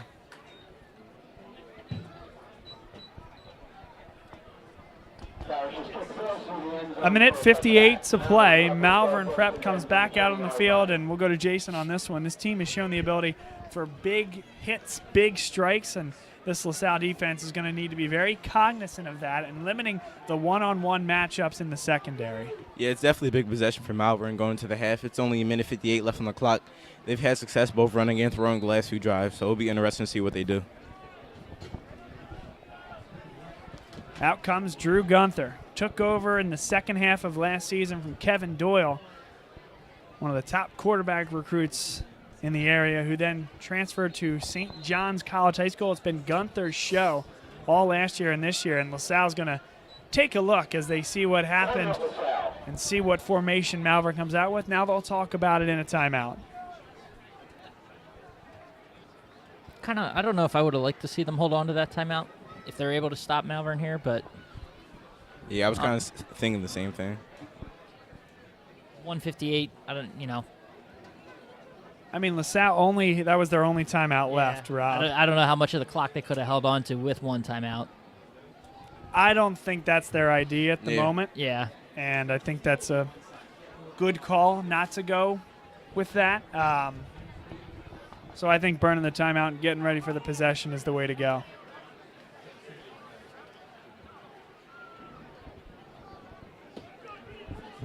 So now back out onto the field come the Explorers. Once again, we'll ask for halftime, where are you at? Where are you watching this game from? And give us a tweet at Bob Long Sports. We'll give you a shout on the air. Thanks, everybody, for their continued support of high school athletics. Here's the snap to Gunther. Gunther throws it deep into double coverage. Nearly intercepted by number 5, Sean Daly. Another one of those 50-50 balls LaSalle missed out on. Still great defense, but we'd like to see the interception on that play. Great play all around on both sides. Pressure up front, getting into the backfield, almost taking down Gunther, forcing him to put that ball up there maybe earlier than he would have liked. Yeah, he's been making a lot of good decisions today. Not one of them, back-legging that one and throwing it into double coverage. He's been able to recognize when there's safety help deep all night. Gunther pulls, running out of room. Good roll, moving across the middle, and a great throw. What a play over the middle. Phenomenal catch. Daniel Garrity, number 21, makes the play, and that ball could not have been put more on the money while being thrown on the run. That's a big-time play from a guy that's getting looks from the likes of Boston College, West Virginia. He said he's heard from Penn State. They're going to be hearing more. He's going to be hearing more from them with throws like that. Danny Kuznetsov back into the backfield. Kuzi coming up big. A heck of a play getting into the backfield quick. It looked like they were trying to set up a screen. It was just exquisitely defended by the Explorers. Completely broken down. LaSalle defense actually looked like it was scrambling last second, but Kuz was able to make the big play, big sack. Now we'll see how quickly they snap this football here. 2nd and 23, a minute 15. Gunther takes the shot again, has a man. One-handed catch by O'Shawn Allison along the sideline and kept his feet in bounds. It's exactly the opposite of what the Explorers want to happen on that play. Yeah, but that one you just tip your cap. What a play by Allison. Yeah, great catch. Heck of a throw. Coverage. Heck of a throw, heck of a catch. Now, Devin Smith looks a little gimpy in the secondary. Malvern up to the line quickly. A $1.07 to play. Gunther across the middle. Garrity again. Good enough for a first down. 12-yard throw and catch. They're going to have plenty of time here, guys. Remember, they have all 3 timeouts, the full complement for Malvern Prep. And now they'll use one of those timeouts with 1:02 to play. Driving now in LaSalle territory. This to me reads more like a break for LaSalle. They were on their heels there. Malvern was getting up to the ball, putting the ball in the air. Opportunity to regroup and collect yourselves for this last minute of play here. This is high-level offense being run right now, a pro-style offense by Malvern Prep. And understanding, like I said before, minus that throw where he threw into double coverage, understanding where the safety help is and moving away from that, getting the one-on-one matchups, and just putting the ball on the button. Big-time play from the 6'3" quarterback. Yeah, he's showing why he's getting those looks that you keep talking about, Bob. It's big-time plays and really stepping up big here for Malvern. Here's a shot over the top. Overthrown, was intending for Quinn McCann. Gunther just putting a little too much sauce behind that one. Sauce Castillo. Sixer season is coming up, baby. Oh, here they're a tough ticket these days. Yeah, they are. Sold out the season ticket allotment. 14,000 season tickets sold this year for a 20,000-seat barn. And they would have sold more if they could, but they wanted to allow some single-game tickets. Yeah, Pretty amazing. Trust the process. TTP. Gunther drops straight back, throws over the middle. Oh. Good catch there. Muscling forward for our first down, Keith McGuire. He had the touchdown catch earlier in the game. Way to keep those legs churning. 51.8. Clock stopped momentarily while they moved the change. Now we tick under 50. Liam Traynor, not on the right side, now gets back into position. They throw the screen to Allison. 3 explorers there. Liam Traynor meets him at the line and nudges forward for a gain of 2. 2 flags come in. Chris Maloney, the defensive lineman for LaSalle, clapping his hands, thinking perhaps it's on Malvern Prep, but we'll see. It may also be on the Explorers. See if they'll go with a little offsetting action here. It appeared to come after the play. Clock stopped with 35 seconds to play in the second quarter. And it goes against Malvern Prep. Will there be a second? No. So stymieing the offensive progress for this Friar team. And it was after the play, near where Allison was taken down. It may have been Allison. It was tough to see from up here. And unsportsmanlike conduct will take them all the way back 15 yards. Big break for LaSalle defense. Huge break. Hit back on their heels the whole drive. Yeah, well, the break hasn't played itself through yet. There's still second down at the 43-yard line. They still need a stop. Gunther with the empty backfield. Gunther throws again over the top. Oh. Turning late was number 5, Quincy Watson. He put it in the right spot where only his guy could get it. Just couldn't turn around. Watson couldn't turn around in time to spot it.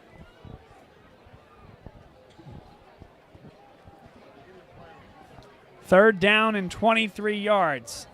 They need the 20 for a first down. Zobel comes off the field. They're going to get more speed rushers on there.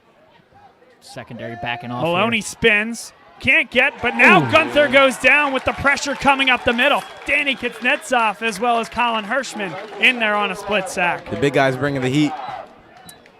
Here's where you wish they had that timeout. I don't know. I mean, even if you do, what are you doing? You just rushing the punt trying to get a block? Never know. Anything can happen. We tick down from 7 to 6 and now 5, and that'll be the last play of the first half. LaSalle goes into the break, leading 21-14 over the Malvern Prep Friars. Big stop there defensively, a big sack. Shows some momentum, and I mentioned as Zobel was running off the field, getting the speed rushers in there. You saw the commits on the outside.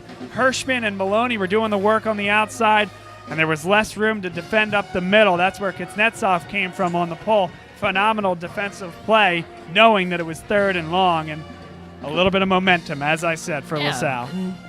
Kuzi as he were, was getting into, he's been getting pressure, getting into the backfield all evening. So nice to see him just, taking advantage of what his line's given him and disrupting things in the backfield for Malvern, not letting them get going really, and coming up with a huge stop there and sending us into the halftime with the lead, and we got the ball at the half. Yeah, when LaSalle puts in the speed rushers, it seems as if they're very difficult to block. They get in the backfield almost every single time. And it is a bright spot. The Explorers, they're going to return the ball. In the second half, they're going to have the ball first with the lead. We will take a break, and we'll come back with highlights from last week's game, as well as some discussion on the first half as we prepare for the second here on BLS. Dunphy Ford is Mayfair's neighborhood Ford store. Nobody knows your neighborhood like Dunphy Ford. Nearly 40 years. Right here on Frankfurt Avenue. Generation after generation, our neighbors continue to be our customers. We have access to the cars and trucks you want with financing you need. Dunphy Ford is Northeast Philly's first choice for America's #1 brand. 7700 Frankfurt Avenue in Mayfair. Online at www.dunphyford.com. Come experience the Dunphy difference. You'll be glad you did.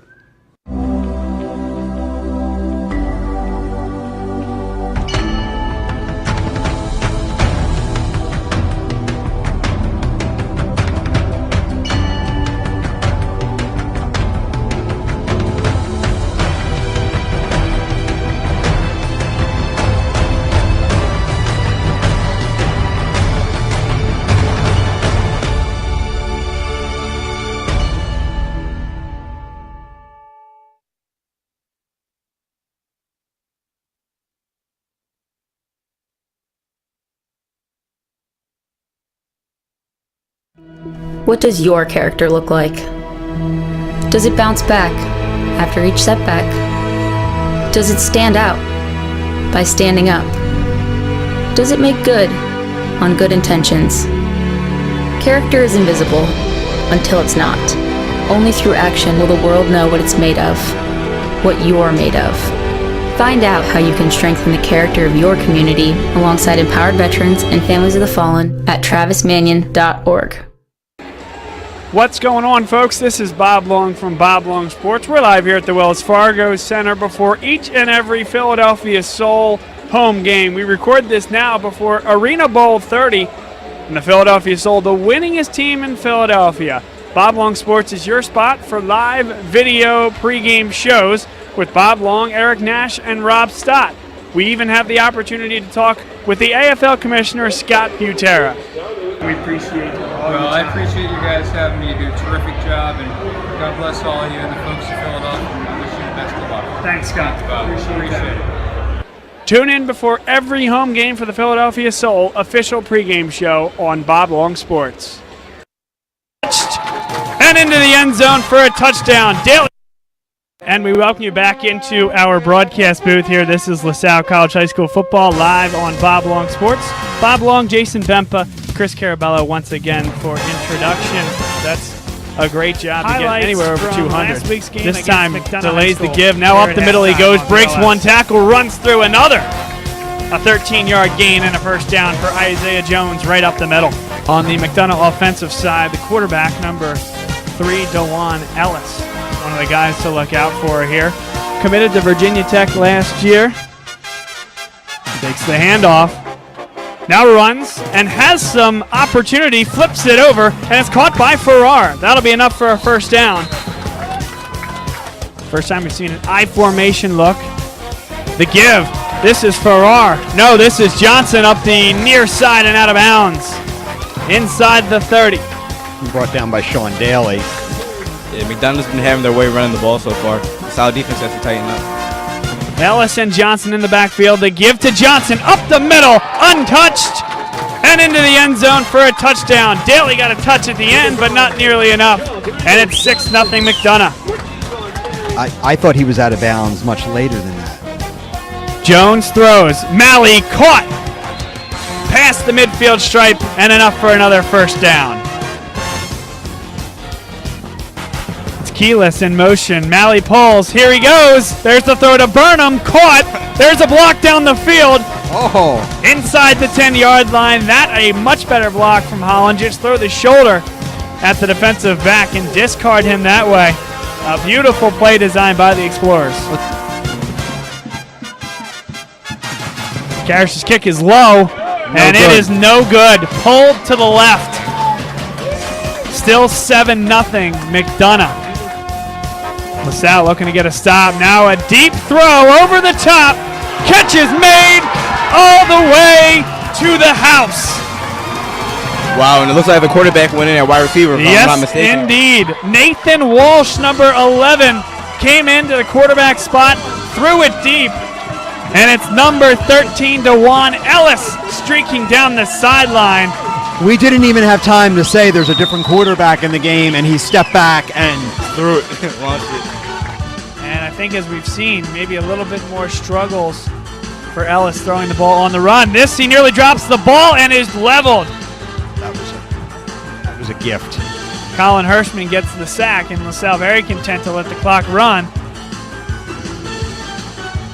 Selecki drops back, looks to throw deep, now comes over the middle. Malley is there, cutting down the field and past the midfield stripe. That was a well-thrown ball by Danny Selecki. He stayed back there. They gave him protection, they gave him time, he wasn't hurried, and he found the receiver. If he can keep that up, they can move the ball. 3rd and 6, and LaSalle needs to get it to about the 32-yard line. Selecki in there, he'll throw over the middle, caught by Liam Trainer. It'll be really close. The initial spot appears to give it to him, but he lost the football. No call yet.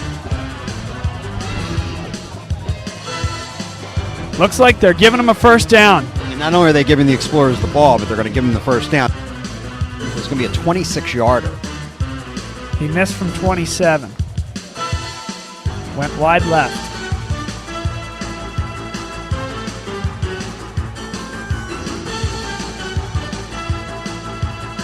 Just needs to be relaxed on this. That one looks a lot better. Yeah. McDonough, part of the A Conference here in the MIAA, one of 7 schools, along with powers like St. Francis and Gilman. Archbishop Spalding, a high snap. Picked up. Can he get rid of it? No, he cannot. A huge sack, and it's Brennan Daly. That's perfect timing. It's exactly what LaSalle needed. That's what we needed. Exactly. That was huge that Daly didn't let him go.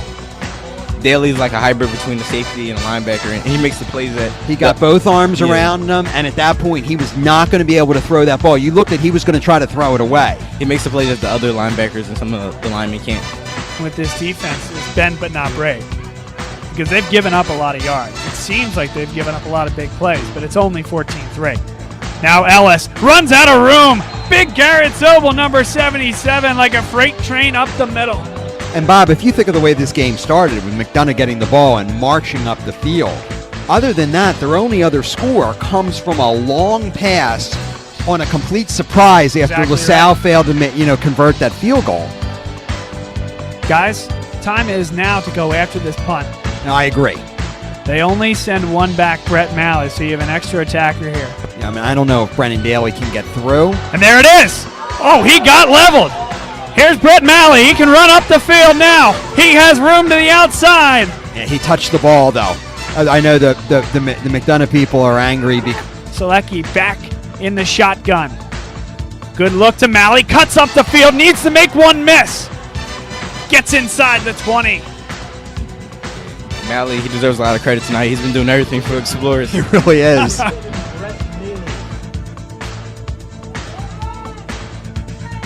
They're going the other way. They have him.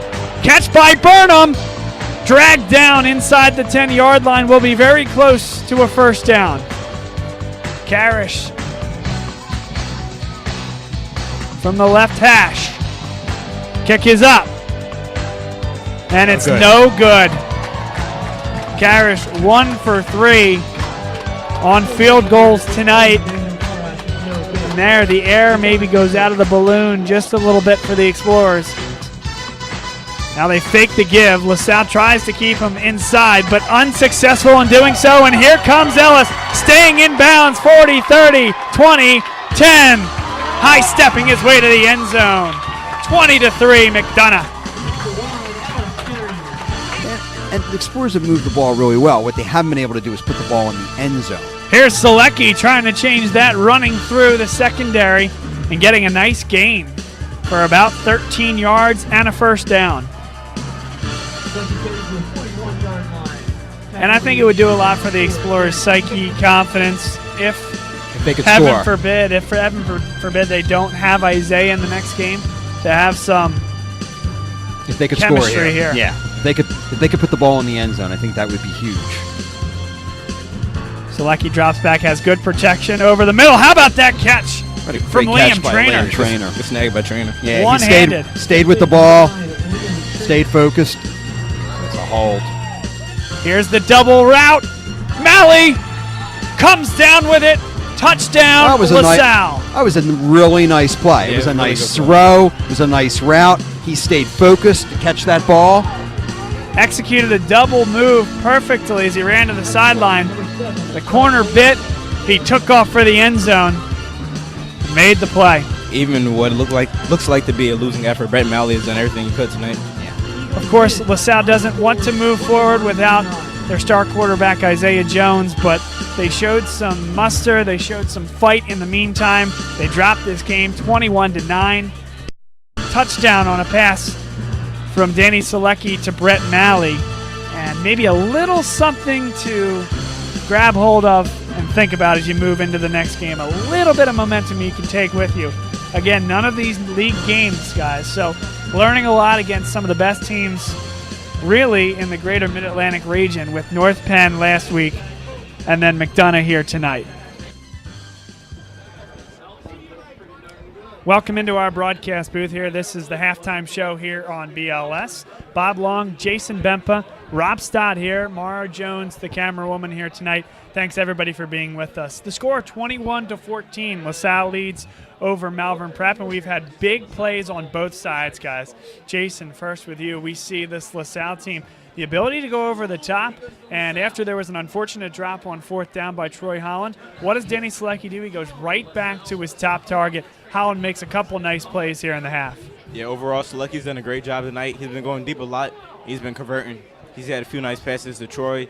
He has a touchdown pass to Trainer. He has another deep one to Malley in the red zone. Yeah, and the other touchdown was Troy Holland on that crossing pattern across the middle.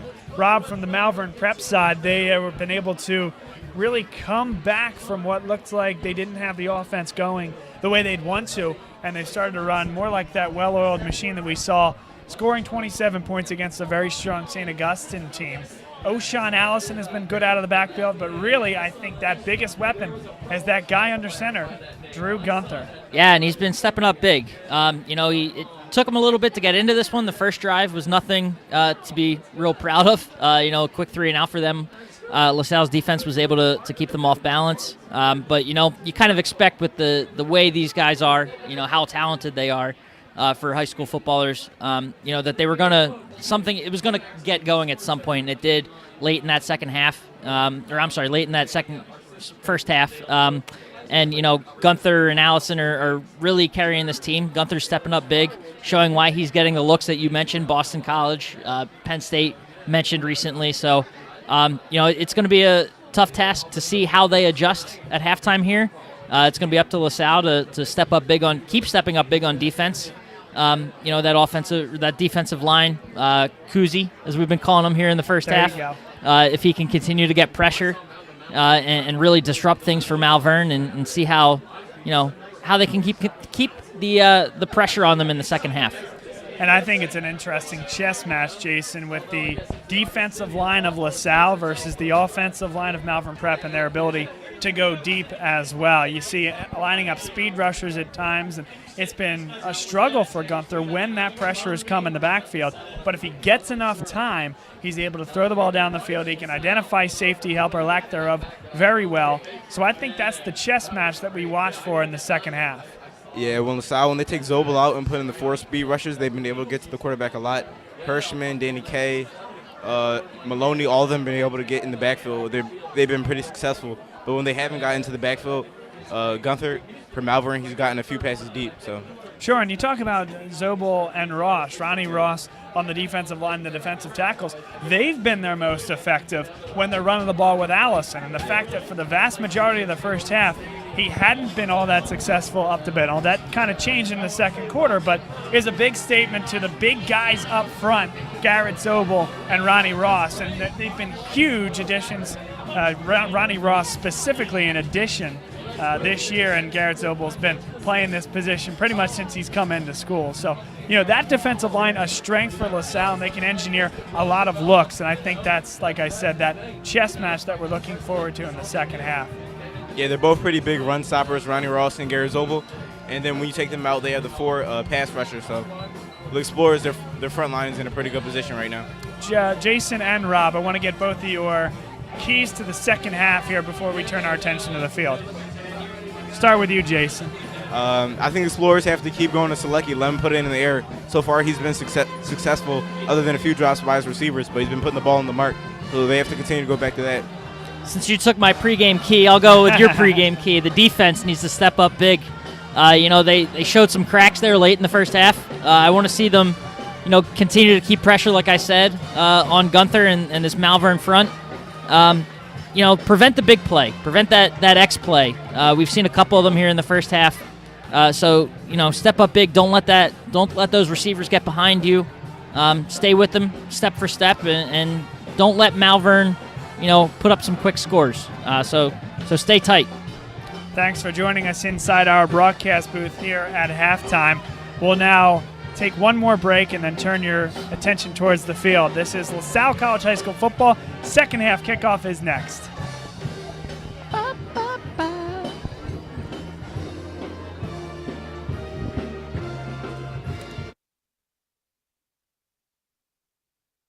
I would say that LaSalle is dynamic.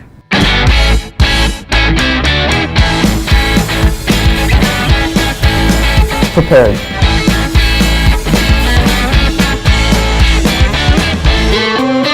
Active.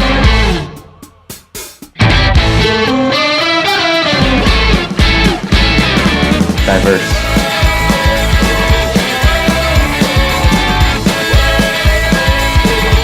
Brotherhood.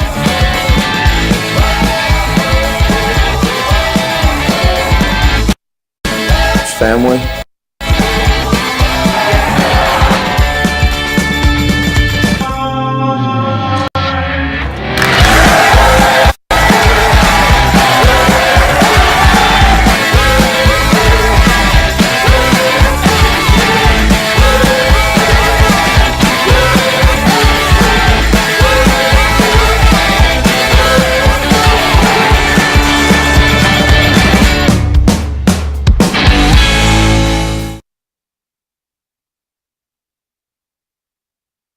Dunphy Ford is Mayfair's neighborhood Ford store. Nobody knows your neighborhood like Dunphy Ford. Nearly 40 years. Right here on Frankfurt Avenue. Generation after generation, our neighbors continue to be our customers. We have access to the cars and trucks you want with financing you need. Dunphy Ford is Northeast Philly's first choice for America's #1 brand. 7700 Frankfurt Avenue in Mayfair. Online at www.dunphyford.com. Come experience the Dunphy difference. You'll be glad you did.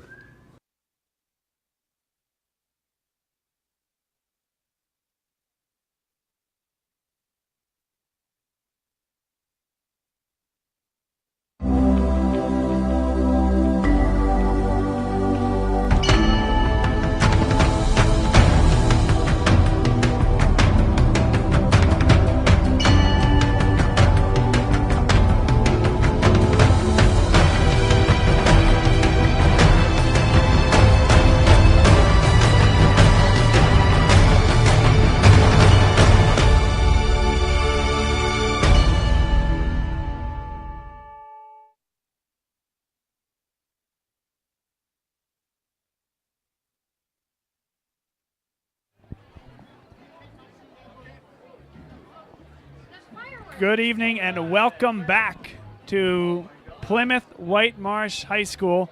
Beginning of the second half about to commence, and fireworks in the distance. How about that? We've seen some fireworks on the field, and now, of course, the explosive and illegal kind. Bob Long, Rob Stott, Jason Bempah alongside Maura Jones on camera. Getting an excellent look at the fireworks. There they are. Ba-boom. Those look nicer on your screen than they do in person, I tell you. I got both in front of me, and you can get up nice and close on the camera. So, for those of you that were hoping to see the rest of the football game, we apologize.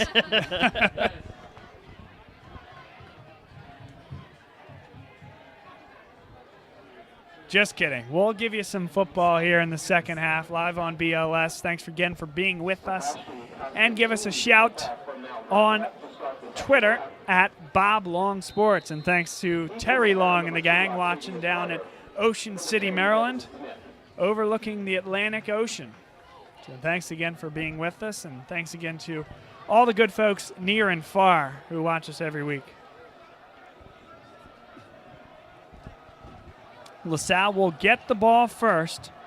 And once again, it is number 15, Sebastian Costantini, kicking it deep. Devin Smith, who was playing a bit up, now goes back to get it, and here he comes. Strung out well, and in the middle of the field, knocked down by number 37, Christian Backrath.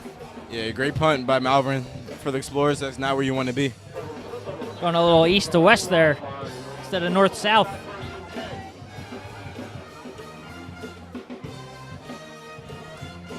Danny Selecki, then the LaSalle offense back onto the field. We've only seen Brett Malley one time out of the Wildcat. It was unsuccessful, that play. And the keys to the car being handed to Danny Selecki, the senior quarterback, in the absence of number 14, Isaiah Jones. Selecki pumps, now starts running with it, has a couple of yards, and runs out of room there. Good pursuit on the outside. Keith McGuire again was in on the tackle, along with number 55, Harry Stinger.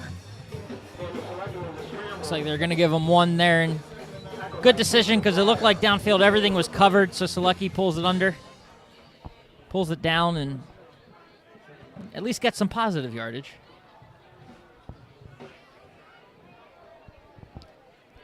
Second down and 9. LaSalle deep in their own territory, their first drive of the third quarter. There's the handoff to Keyless up the middle, gets a couple.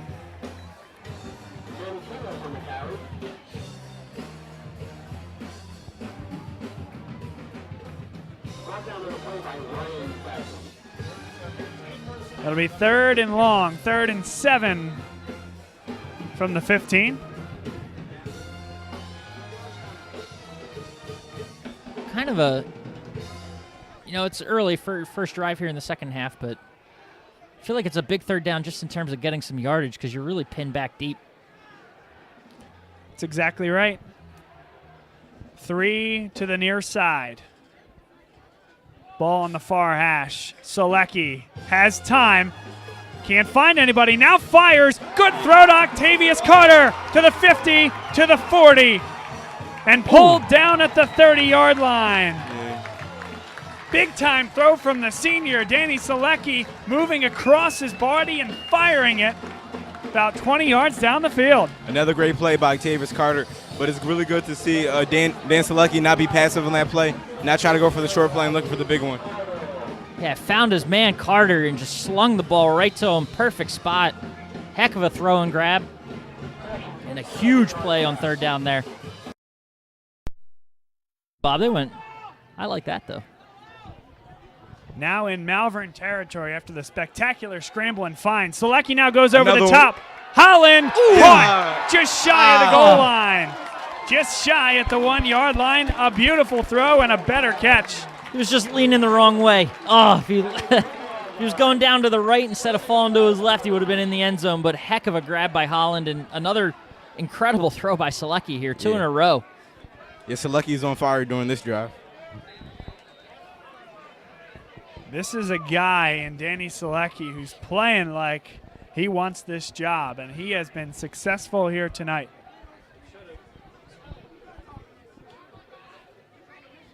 Now Keyless gets the give, bounces to the outside, good blocking, touchdown LaSalle. The seal on the outside from Colin Hirschman gave him all the room he needed, and Keyless walks in for 6. Yeah, Manny's is definitely a speed back, so giving him room on the outside is an easy 7. impressive first drive of the half by LaSalle. Way to take the ball, opportunity to put a little space between you and this Malvern team on the scoreboard, and they took quick advantage. Yeah, they definitely showed courage because they were down their own 20. It didn't look too promising. Then Selecki found Octavius on the big play. Daniel Karish kick is up and good. 28-14, LaSalle leads. And what looked like it could have gone 3 and out. The spectacular play that went from the 15-yard line of LaSalle to the 30-yard line of Malvern Prep. Big-time throw and catch from Selecki to Octavius Carter. And a great ball and a better catch from Troy Holland. I can't stress that enough. Over the shoulder, keeping the feet in bounds. And then keyless to the house. 5-play drive for the Explorers. Everything you wanted to see there, just in terms of what you want this offense to be doing. We talked about one of the keys at the half was keeping the ball in Danny's hands, letting him throw, stay hot, and he's done that. And then Manny, wanted to see some of the ground game get going, and it was a nice job by them to do that, put the ball in the end zone.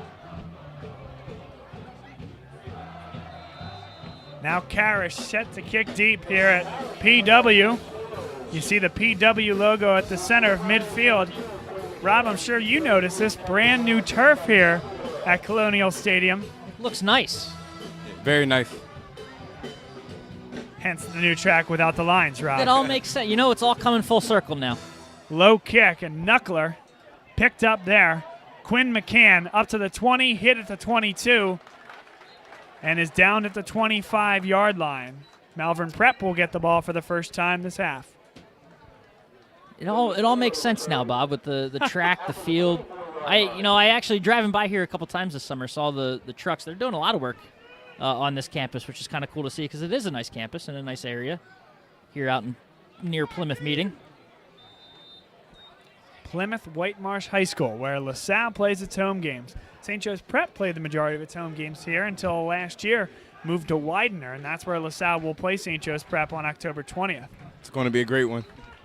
O'Shawn Allison, 5 yards off tackle. Second down and 5.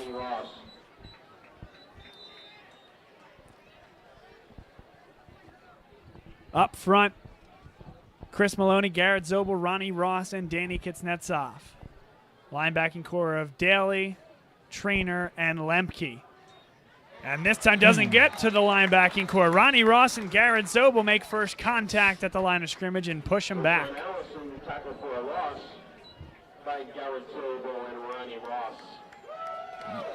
Looked like that tackle went down on lineman Buck, number 50, Buck Walsh. Came up a little gimpy there, but he's staying in. Third down and 5, 9 minutes, 8 seconds to play. Third quarter, LaSalle leading 28-14. Gunther takes the shotgun snap. Here comes Maloney. Ooh. And it's a drop. Nope. Incomplete pass. Liam Trainer in there on the play to deny number 1, O'Shawn Allison, who never had control of the ball. Yeah, another great stand by the defense coming out at halftime after getting the score.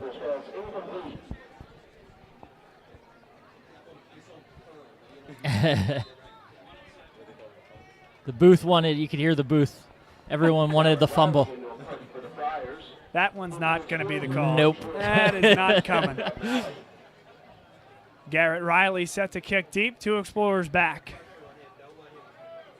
Ooh. Rugby style punt running into the kicker. Will it be roughing or running into? Malley drops the football and comes up with it at the 40, should say the 35-yard line. We'll await the call. It is running into. That's going to be very, very close. Could be 4th and inches because that 4th down marker on the far side of the field is just behind the 30-yard line. The first down marker looks maybe just at the 35. It'll be really close if they call it 5 yards.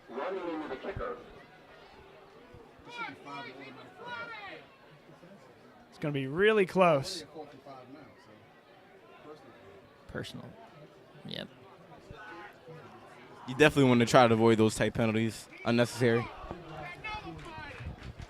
So they did a personal foul call, and then they did the running into the kicker, correct? They did. And that's but that should go for 15 yards with the personal foul penalty. Now a discussion being had with little head confusion. coach John Steinmetz. I don't know if he's confused or just frustrated. Oh, so they did So mark they're it going off to put it 15. all the way to the 45-yard line. Okay. And that's a big play here in this game. We already saw a 4th down would-be punt opportunity for LaSalle to get the ball back. The Malvern punter, Garrett Riley, tucked that ball, ran it 20-plus, got a first down. That led to the first touchdown of the game. Now you have a punt that was actually launched, but new life for Malvern Prep with a 15-yard roughing the kicker penalty. O'Shawn Allison dragged down by Garrett Zobel. A loss of 3, and they blew him dead as Allison got up and tried to run. He was in the dirt. Yeah. That was a heck. Just again, we talked about the penetration this Explorers front is able to get on defense, and it's continuing to disrupt things for Malvern Prep and O'Shawn. Not really able to get a consistent ground game going. That's a loss of 2 after Zobel continuing to get into the backfield. Here comes the rush. Thrown on a screen. Quincy Watson makes one miss. And dragged down by Sean Daly. Yeah, big hit by Sean Daly. And that's when you needed that there, because after he made the first miss, LaSalle's defense was caught one-on-one. It was 5-on-5 there. Number 5, Quincy Watson, against number 5, Sean Daly. And Daly did what he needed to do. Now 3rd down and mid. They need 6 yards to the LaSalle 45 for a first down. Gunther takes the snap. Gunther deflected, and Austin Lemke has it. Intercepted. Let's go, Lemke. To the 35-yard line and down at the 32. Love the jump cut there by Lemke. Picking up a few extra yards, making an offensive defender miss. Huge play. Anybody got a number who got a hand on that? Kitsnetsov and Ross both reacted as if they had it. They were both coming from the left side. That's where the deflection came from. Looked like either Kitsnetsov or Ross. Or we're wrong altogether. Okay. Yeah, that's great for the defense after giving up the penalty, allowing Malvern to stay on the field, stopping them, and being able to get put in a good position on offense. 7 minutes, 37 seconds to play third quarter. Guys, here's where you think about taking another shot. Big Marvin Harrison at 6'3". On the outside, they do have that safety help. Selecki rolls that way. Short to Harrison, who goes down on one knee to make the catch. Gain of 4.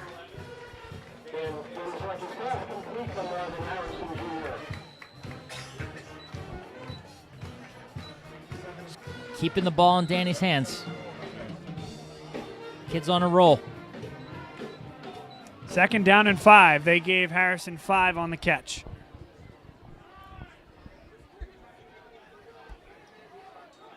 Selecki pulls, and now pulls it down and runs with it. Block on the outside from Zobel, and skits out of bounds. Gain of 3 will bring up 3rd and 2. Seemed like kind of a quick decision there by Danny. I think he had more time than he probably thought, but pulling it down there, coming close to the first down. Like to see him staying there just a little bit longer on those plays in the pocket. Yeah, I would have to agree. I think he had a few more seconds, but at least he didn't throw it away. I'll say this, though. I think it was a good pull. Mm-hmm. Yes. Now Keelis up the middle.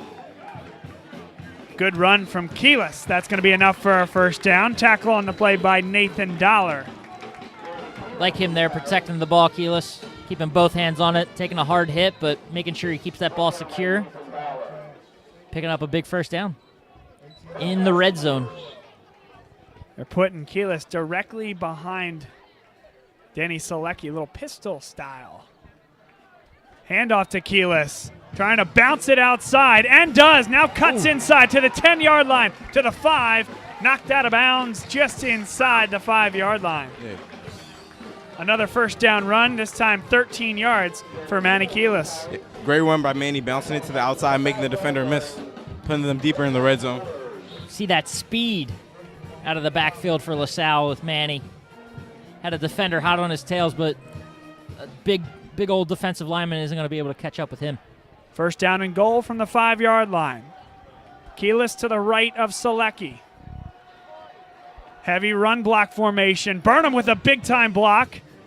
Nice job by the defense of Malvern. It was a sneaky setup there by LaSalle. Burnham pulls there from the fullback position, commits the block, but a great job by the linebacking core to recover for Malvern Prep. Yeah, great defense by Malvern deep in the red zone, preventing the touchdown.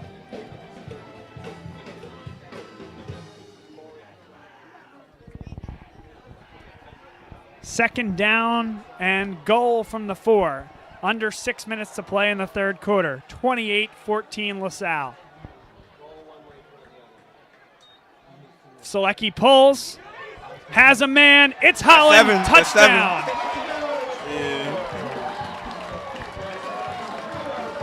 34-14 after the strike from Selecki to Holland. Showing that continued chemistry between those two. That was an excellent job of pulling the ball, avoiding the sack there. Did Selecki, and then finding a wide open Holland in the back of the end zone. Yeah, there goes the freshman football connection again. Selecki to Holland for 7. That would make one Kieran Trainer very proud, the head football coach of the LaSalle freshman team, seeing that those connections at a freshman level eventually do play themselves out and manifest at the highest level. Karish's kick is up and good. He's 5 for 5 on extra points today, and LaSalle leads 35-14 over Malvern Prep with 5:47 to play in the third quarter. We will take a break and come back. This is LaSalle College High School football live on Bob Long Sports.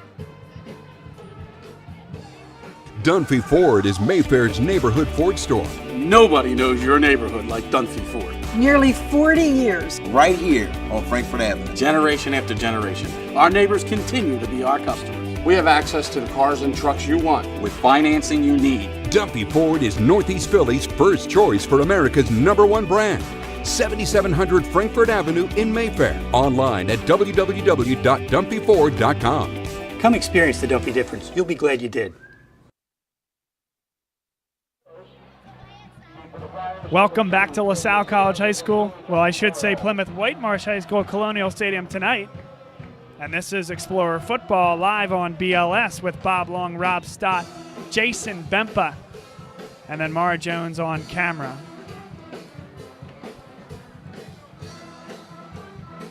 Karish set to kick it deep. McCann back deep to return, as well as Kevin Boyle. It'll be McCann to take it back from the 2 to the 15-yard line. Runs into his own man, stays up, and then goes down just north of the 20-yard line.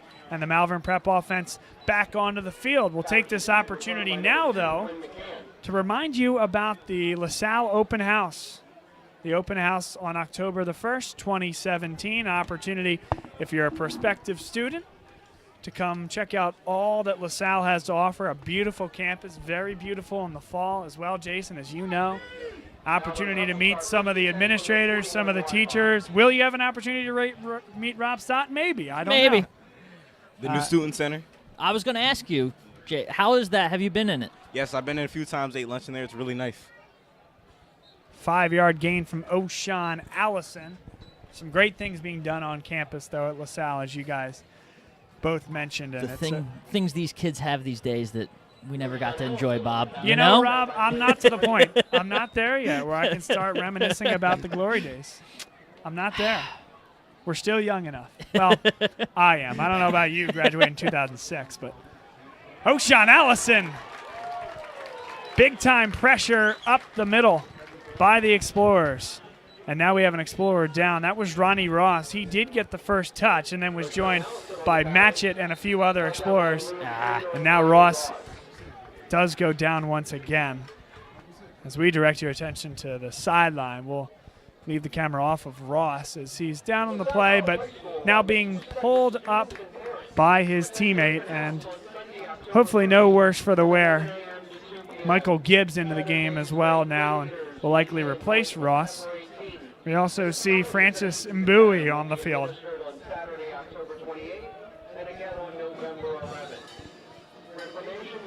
So a timeout on the field. 35-14. Rob, what do you have for us? I'm just thinking about how old I am. You making these comments over here. Is it because I'm a dad? Is that what it is? Absolutely. You'll be sending Carson to LaSalle before you know it. It's crazy. 3rd down and 10. 4 minutes, 53 seconds to play, third quarter. Empty backfield for Gunther. Pressure. Ooh. Down he goes. Big time sack. Lucas McNally. LaSalle brought the pressure on that play, was able to get to the backfield and got the sack. The junior coming in with Ronnie out on the sideline, getting injured on that play and stepping up big, busting into the backfield and taking Gunther down. Yeah, next man up, the theme for LaSalle tonight. Without a doubt. Yeah. Selecki. Selecki started it. You're exactly right, Jason. Garrett Riley will kick it deep. Not as good as his last few punts, but it takes a nice hop and will get past midfield. And LaSalle offense will take over at the 46-yard line. Opportunity here. I mean, they're kind of doing it already, but you don't want to get you don't want to take your foot off the gas as an offense. It's a real big opportunity to start putting a lot of distance between yourself and Malvern here on the scoreboard. Yeah, you do want to give Manny some more touches, but you don't want to become run-reliant. You still want to put it in the air and keep Malvern on their heels. Jason, I think you're exactly right. You give the ball to number 13 in the backfield, and you start moving earth on the offensive line. Malvern Prep starting to play a lot of snaps defensively. Start trying to move earth. Selecki instead, he'll take the shot. He's got Malley. Malley to the 15, pulled down at the 13-yard line. Selecki's on fire. Keep the ball in his hands. I like it. You do want to see some time come off the clock. Like you said, I like that terminology there, Bob. Move earth. But Danny, I mean, the hot hand right now is just finding every open receiver, putting up some big passes, and keeping this Explorer offense firing on all cylinders. Yeah, I take it back. Why would you run the ball when you have Danny Selecki? Octavius Carter on the jet sweep. Carter to the edge. Ooh, sandwich there. Sandwich, yeah. He got one or two. But a little double-decker. We can't give enough credit to Selecki. He's a senior that I don't know where his head was at last week, where he was tapped on the shoulder, come right in the game, and he did play admirably, did throw for 150 yards. But this is a different animal altogether. A senior that showed his maturity and is ready mentally and physically for this moment, for this spotlight. And I think has convinced a lot of those in the LaSalle community here tonight with this performance. Selecki fires, has Burnham to the end zone, rumbling home, a touchdown LaSalle. Woo! Lowering that shoulder, hitting that truck stick, and just firing it into the end zone. Yeah. Love that hard run. Joey Burnham taking the pass from Selecki to the house. Yeah, Joe Burnham, he's short, but he's very strong. By the way, for those degenerate gamblers listening to our broadcast, over-under week 3 for the first truck stick mentioned by Rob Stott. Unfortunately, that's a push. You saying I didn't have one I don't think you sure I didn't have one in week 1? We're going to have to check the tape. We'll have to go back. This is where instant replay would come in handy. However, the point stands. You do use that a lot. Truck stick. A lot of X's. First time tonight. Kick is up and good from Daniel Karrasch. You use a lot of Madden references is what I'm trying to say. Madden generation here. Grew up playing it. Can't get at it. It's in my blood. What can I say? At least I haven't pulled out the spin move. Hitting that circle button. There you go. PlayStation, I guess. Before. Something about an X button? B button if you're Xbox, I guess. I don't know. I was never much of an Xbox player. I don't know about you, Jason. Any video games over there? Yeah, I don't play anymore, but I used to be a really heavy Xbox player. Me either. I had to retire because of high school, but I had to retire because of a kid, but I got nothing for you. I'll be back one day. One day. Me too, I think. We'll see. 42-14, 3:07 to play, third quarter, and this has been clinical from the LaSalle offense.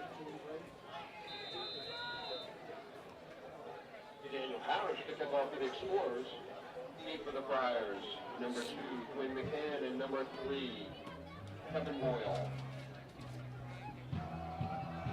Kevin Boyle and Quinn McCann deep to return Karish's kick. He'll come from the right of your screen. There he comes. Toe to leather once again. That a booming kick into the end zone and through it.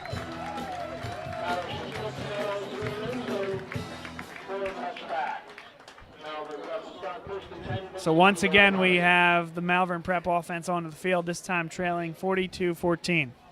And we'll give a quick shout-out to freshman offensive coordinator Sean Adams, class of 04 at LaSalle, is watching with his wife Stephanie and their newborn daughter from Roxborough. Thanks for checking in with us on And Twitter. congratulations. And congratulations. It's a big moment in life. Hopefully another Explorer on the way soon. O'Shawn Allison dragged down. The lateral movement. That time Leland Mursky, number 61, in there on the stop. Man, he got across that line, unblocked, to Allison. This front, man, giving Malvern all kinds of fits. By the way, not only this front, Yeah, it's this 7 or 8 guys. Mursky rotation. hasn't had a ton of time, but he makes the play. Now Boyle dragged down by Sean Daly. Yeah, I think that's the story of the season so far, LaSalle's defense. Lucas McNally came in right after Ronnie Ross went down. Everyone playing their part, sophomores, juniors, seniors. Other than a few big plays, the defense has played great this season. That was a heck of a job by Daly to hang on to his guy there and not let him get past him. There was a lot of open ground in front of him. Gunther goes over the top and nobody making the run. Pagini was in coverage. A little miscommunication there. Yeah, McCann pretty much just came to a stop at the 35-yard line. That ball landed at about the 50. So now 4th down. And the punting unit is on. Don't sit back on this one. It's only 2 yards, but Line of scrimmage is a 28. They would need a 30. They need to get to the 30-yard line, 2 yards. And they elect to kick it. He thought Good about it. high punt. Malley makes the play at the 35-yard line, and LaSalle's offense, again, the quick strike offense. 2 straight touchdown drives in 5 or less plays. Out comes the big strike ability that we've seen tonight from Danny Selecki. Slingin' Selecki. Yeah, Slingin' Selecki.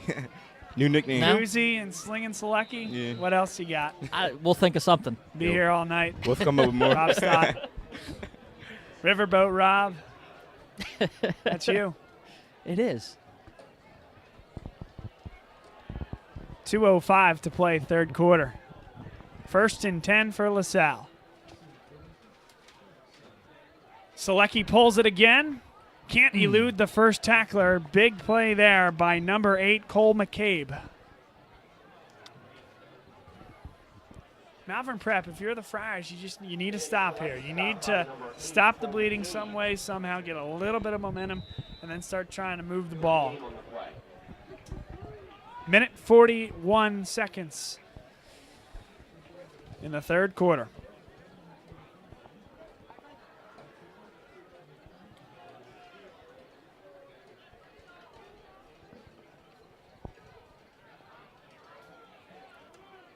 Selecki slings it out wide, and Octavius Carter is bludgeoned on the outside. A loss of 3. Very, very, very big hit. Good to see him get up. Yeah, took quite a lick. I get those screenplays on the, somewhat screenplays, but so far out on the outside, you're putting your guy in a position to just get decked every single time if there's no blocker in front of him. Yeah, he's kind of kneeling over on the sideline now. He's feeling that one. Oh. Great song choice here by the LaSalle Pep Band. Hooked on a feeling.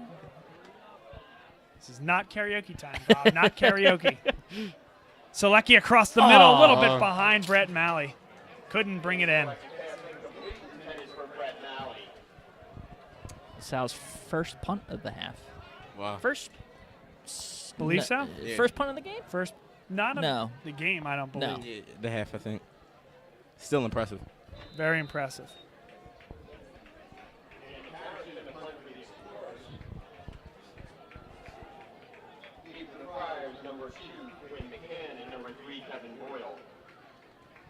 They're coming after it, and he gets it off quickly. Good job there. Boyle makes the play, makes one miss. That was Charles Roten trying to make the play. Now up to the 40, to the 50. There's Laundry on the field. Like this might be coming back. Boyle to the 15, to the 10, to the 5, into the end zone. There's 2 flags on the field, and this is likely coming back. Looked like a block in the back. The one right in front of us around the 50. Didn't catch with maybe a holding back around the 31, 32. Yeah, a lot of clipping on that play. We'll wait for the call. LaSalle's defense already on the field.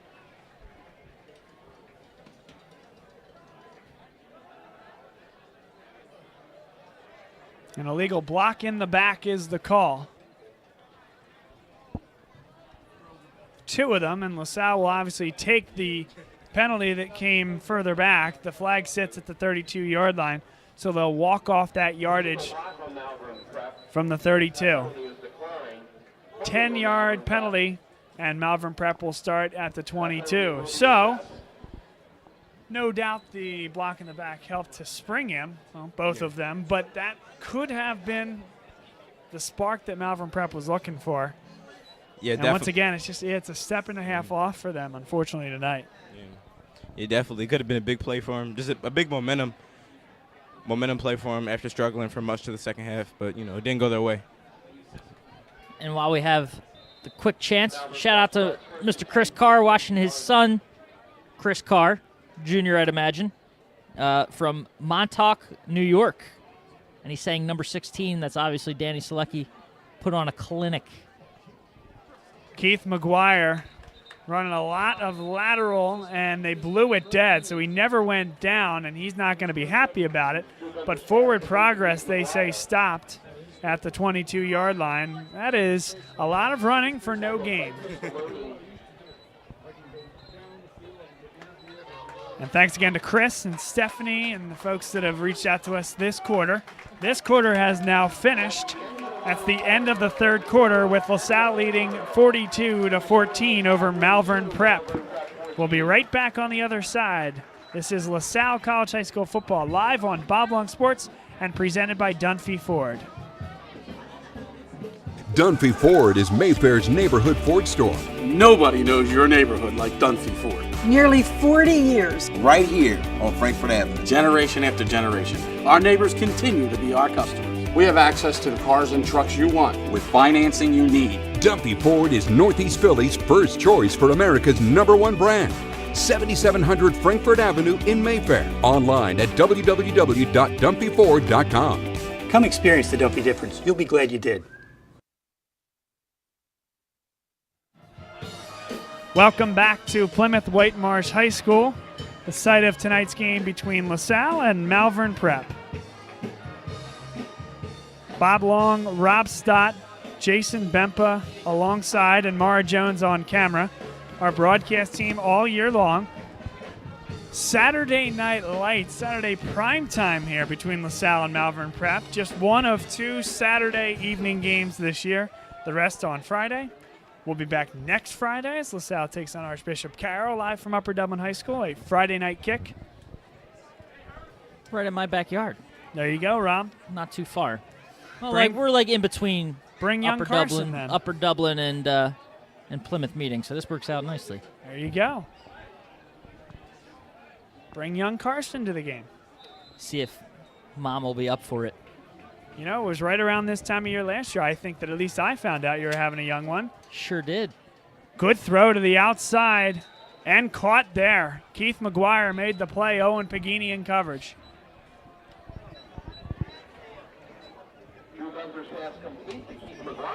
Beginning of the fourth quarter here. Malvern Prep now moving from right to left. Dressed in the white. Slick looking all whites.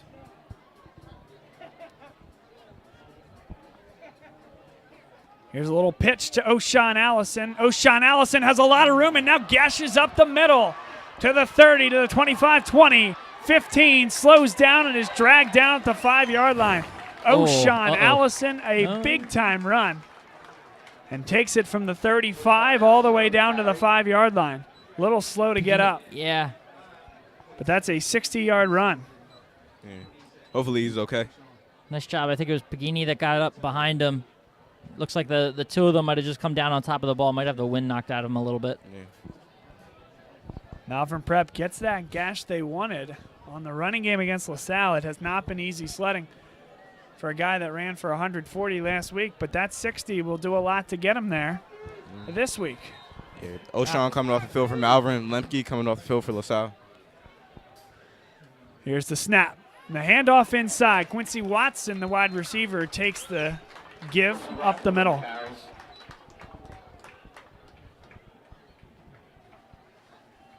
No gain on the play.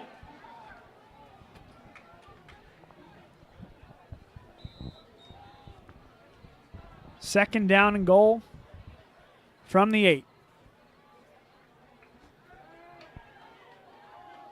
There's the throw, the catch, and that's enough for a touchdown. Malvern Prep. The throw from Gunther. 6 on the board, and looks like Keith McGuire on the catch.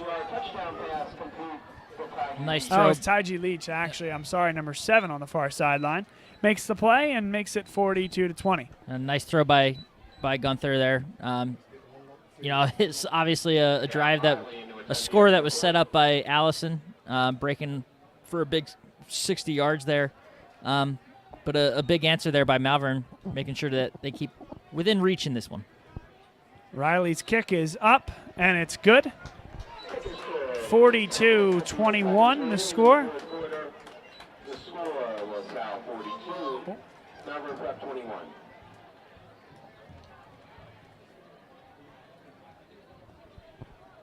And once again, we'll take this opportunity to remind you that for those interested in pursuing an academic career at LaSalle, the time to find out what it's all about is October the 1st. Middle of the day, should be a great fall Sunday on campus at LaSalle, the open house. You can have the opportunity to meet some of the administrators, the teachers, some of the students that are working that day, and learn some of the great things about what LaSalle has to offer. That's the open house on October 1st at LaSalle College High School. And a pretty cool, earlier today, pretty cool tweet from LaSalle. Bring this up since we're talking about football. We're at football. It's college football Saturday. Boy, I tell you, this has all the storylines. Great segues here, Rob. I'm trying. QB Kyle Shermer of Vanderbilt. Obviously, LaSalle, of course, 2016 graduate. QB'd here. He's leading the nation in QB rating. And a great job by Brennan Daly on the onside kick attempt by Malvern Prep. Recovers at the 49-yard line. Kyle leading the nation in QB rating after 1 week of college football. Tell you, Derek Mason and that Commodores team is playing with some house money there. Weren't expected to do a lot last year. He was thought of as one of the young and up-and-coming coaches. Ended last season on quite the surge. And Vanderbilt may have found both a coach and a quarterback that they can start to move forward with in the SEC East. Selecki throws it out wide. Harrison's there. Pulled out of bounds by Taiji Leach. Got to tell you, that kid does not look like a freshman on the field, Harrison. 6'3", Rob? Yeah, pretty tall kid. And the hands. It's a big boy. 10 minutes, 36 seconds to play here in the fourth and final quarter of regulation.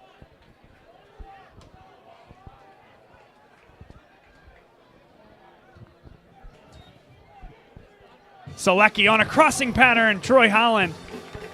Plenty for a first down and then some. Down to the 27-yard line. Good read that time from Selecki. Saw the linebacker pursue up.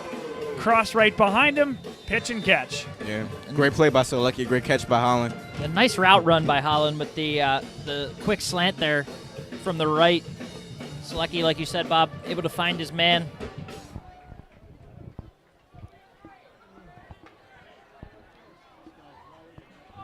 Selecki this time does give it to Keelis. Keelis hit pretty early on and dropped right at the line of scrimmage.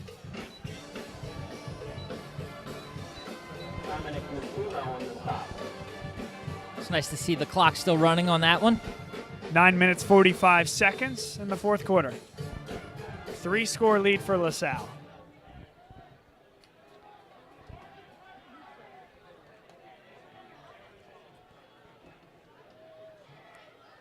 Selecki, another crossing pattern, finds big Liam Trainer in there who makes the play.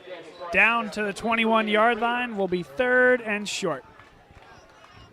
Just a nice little dump over the middle by Selecki. Got the ball over a defender who was close to being swatted down, but able to put just enough air underneath it. Yeah. Nice touch on the pass.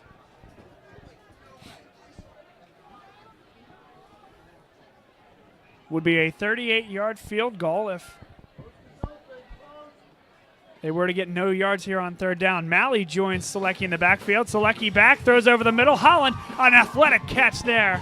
And enough for a first down to the 14. And I like these dink and dunk plays. You know, it's enough to keep the ball moving, keep the clock running. Just giving Selecki time to find his reads, work through his progressions, and keep the Explorers offense on the field. I'm excited to see when Ted Solari, our good friend Ted Solari, updates his statistics column for this game. What Danny Selecki threw for. Yeah. And big thanks to Ted Solari and TedSolari.com for giving us a shout out about this week's game and us broadcasting it. Malley bounces outside, gets back to the line of scrimmage, and is dropped there.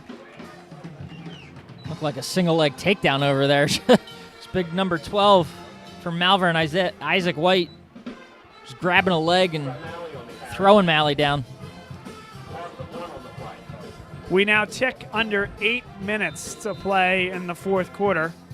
LaSalle leading 42-21 over Malvern Prep, driving deep in Friar territory.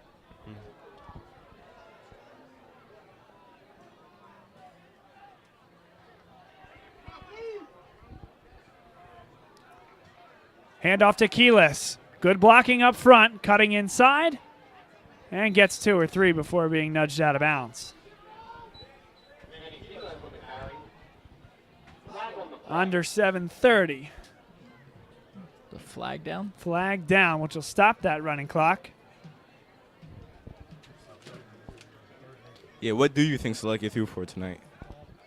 A lot. Over 200, maybe 250? Yeah, that's what I was thinking.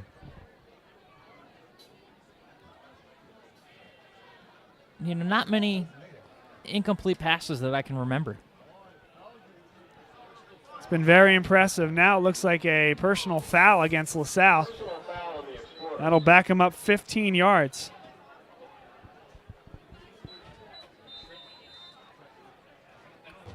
Second and 25.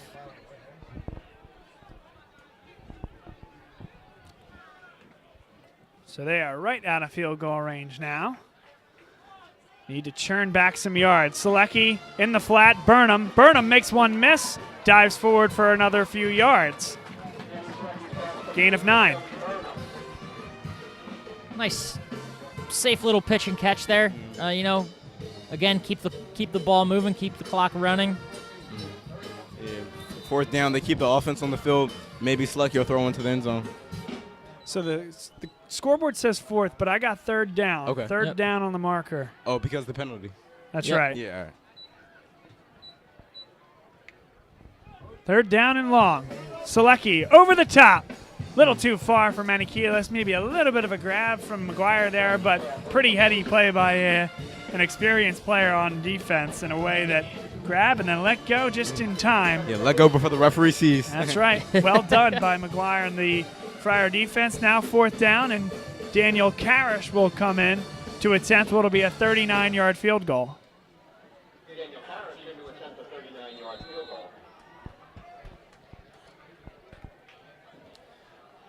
And Danny Selecki will be the holder. He's doing it all tonight. Coming from the right hash.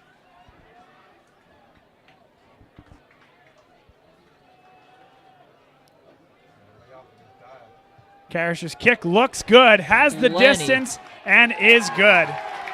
Nice boot. That would have been good from, I don't know. What was that, 39, 29? It was 39 yards. 39 yards? Might have been good from 59. The way it had a lot of air under it. Yeah, great kick by Karras. He has a boot.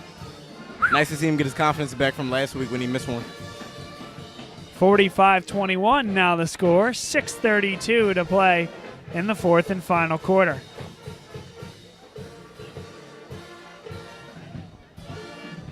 Any thought to backups here on offense? I don't know that you have anyone else at quarterback. Maybe a little wildcat with Malley. Jack Machida is a youngster that's playing well down at the junior varsity level, and I know a guy that they're excited about as he grows and gets older and becomes more seasoned. I don't know if we would see him in this spot or not, but it is interesting to question. I think we've seen some rotation on the defensive line last drive as well, because you see Garrett Zobel, Chris Maloney specifically, those guys, Colin Hirschman as well, and Kuznetsov, really, all four of them playing on both sides, and they've done admirably. So you saw Leland Mursky come in a little bit, and you saw Lucas McNally as well. So they're starting to sub guys in and out, Rob, in a way that keeps everybody fresh. Yeah, with a lot of the guys going both the ways, it's going to open opportunities for some of the young guys to come in and make some big plays. And so far, they have tonight for the Explorers. 6 minutes, 32 seconds to play, 45-21.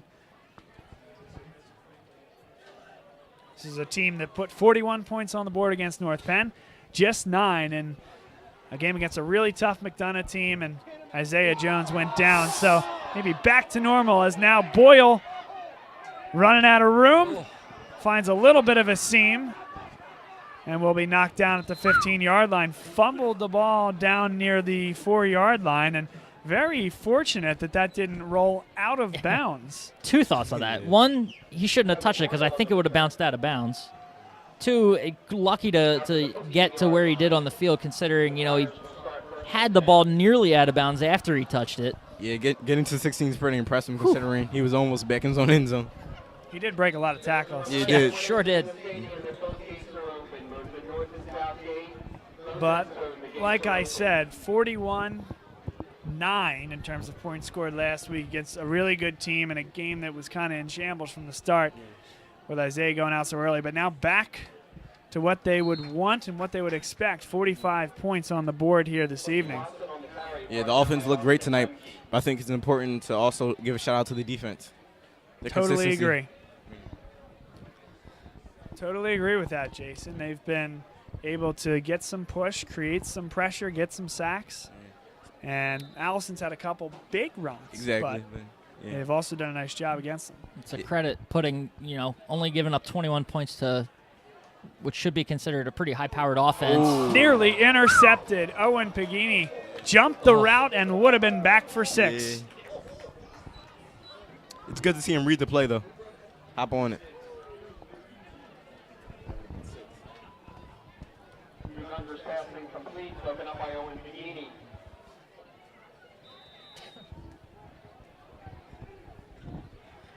Third down and 7. 5 minutes, 45 seconds to play in the fourth and final quarter of regulation.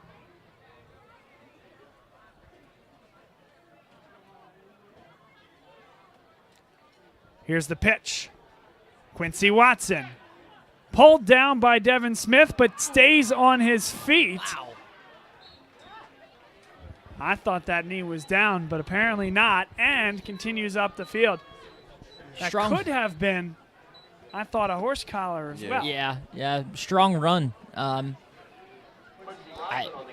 don't know what else to say other than that. I mean, he just kept going and picked up a big first down for Malvern. 5:27 to play.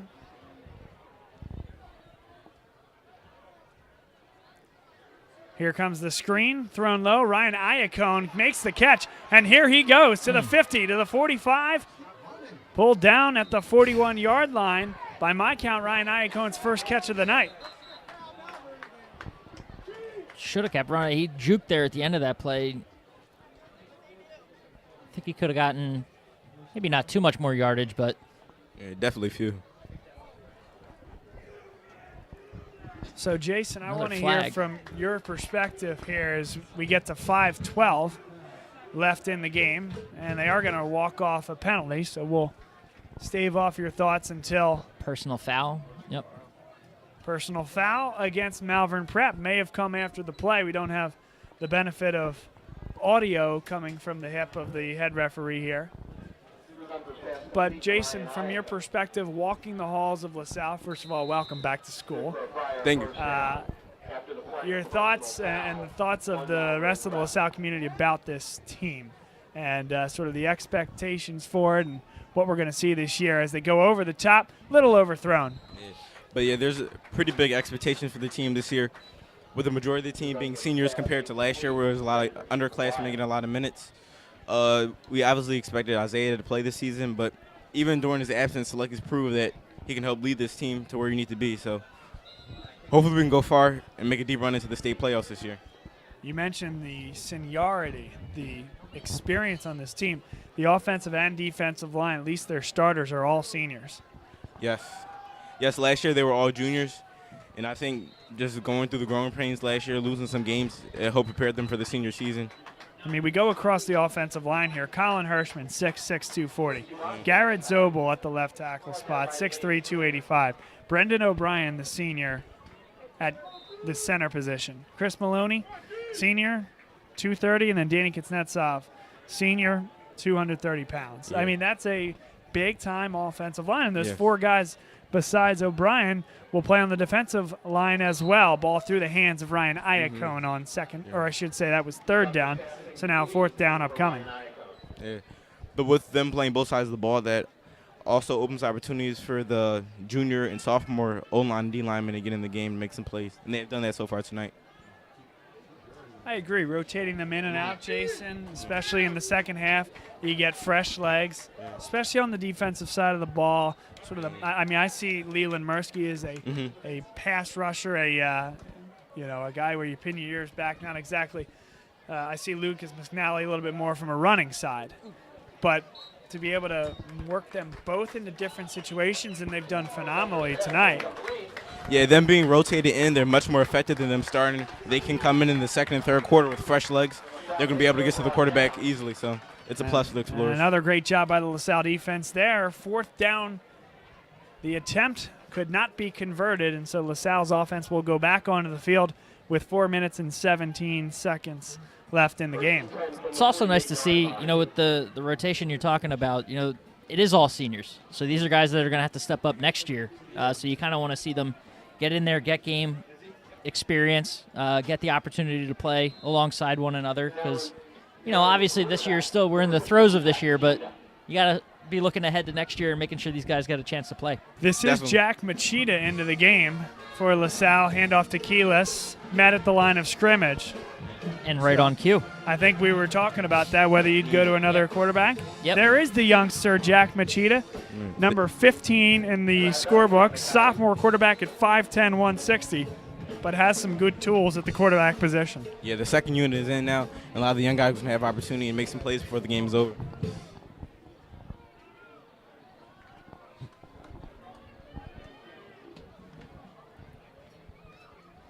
Machida in the shotgun. Here's the handoff. Good run up the middle and gets about 8 yards. That's number 32, Jalen DeVos. Tell us about Jalen. Sophomore running back, pretty strong kid. It's good he's getting minutes now because he's going to have to make some plays in the next few years. Is he playing? Is he the starter at the JV level, Jason? Yes, he starts at the JV level. And next year, maybe he'll be able to share some touches with Manny. That's right. That's the other thing sometimes you forget with Keyless being only a junior after he played significant snaps last year with Cy Madden banged up for a game or two. Yeah. DeVos gets through the line, enough for a first down. Gain of 4. Showing he's a strong runner. Yeah, he is. Power runner. 2 minutes, 54 seconds to play in the fourth quarter. Clock stopped momentarily. Yeah, but back to your other point, Manny, he did get a lot of good minutes last year as a sophomore. Scored a few times and made a lot of big plays.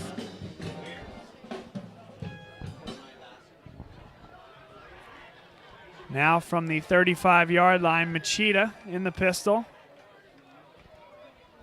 Looks like Brad Vespi, number 19, is in the game. Here's the handoff to big Liam Tatlingari through the defensive line and into the linebacking core. Gain of 4. By the way, I want to see Brad Vespi get the ball. Let me tell you something about this guy. He is 5'4", 140 pounds, but at the scrimmage against Downingtown, he had an opportunity. It was right after the varsity game ended. He went in for the JV game and was making guys miss. I want to see the little man run. There it is. There's Vespi and goes right into and sneaks through. Where did he come from? Stays up. There Wow. Little Brad Vespi. Tough. Incredible. In between the tackles. You kidding me? Incredible. Giving us what we wanted. Lost a shoe in the process.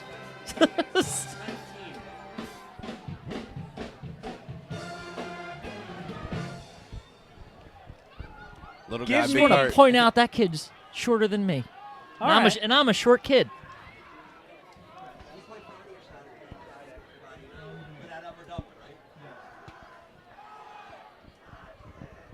Here's the handoff to DeVos. DeVos bounces to the outside, spins, and is upended at the 17-yard line. Yeah, he's definitely impressing the coaches right now. Getting Without a doubt. the tough yards.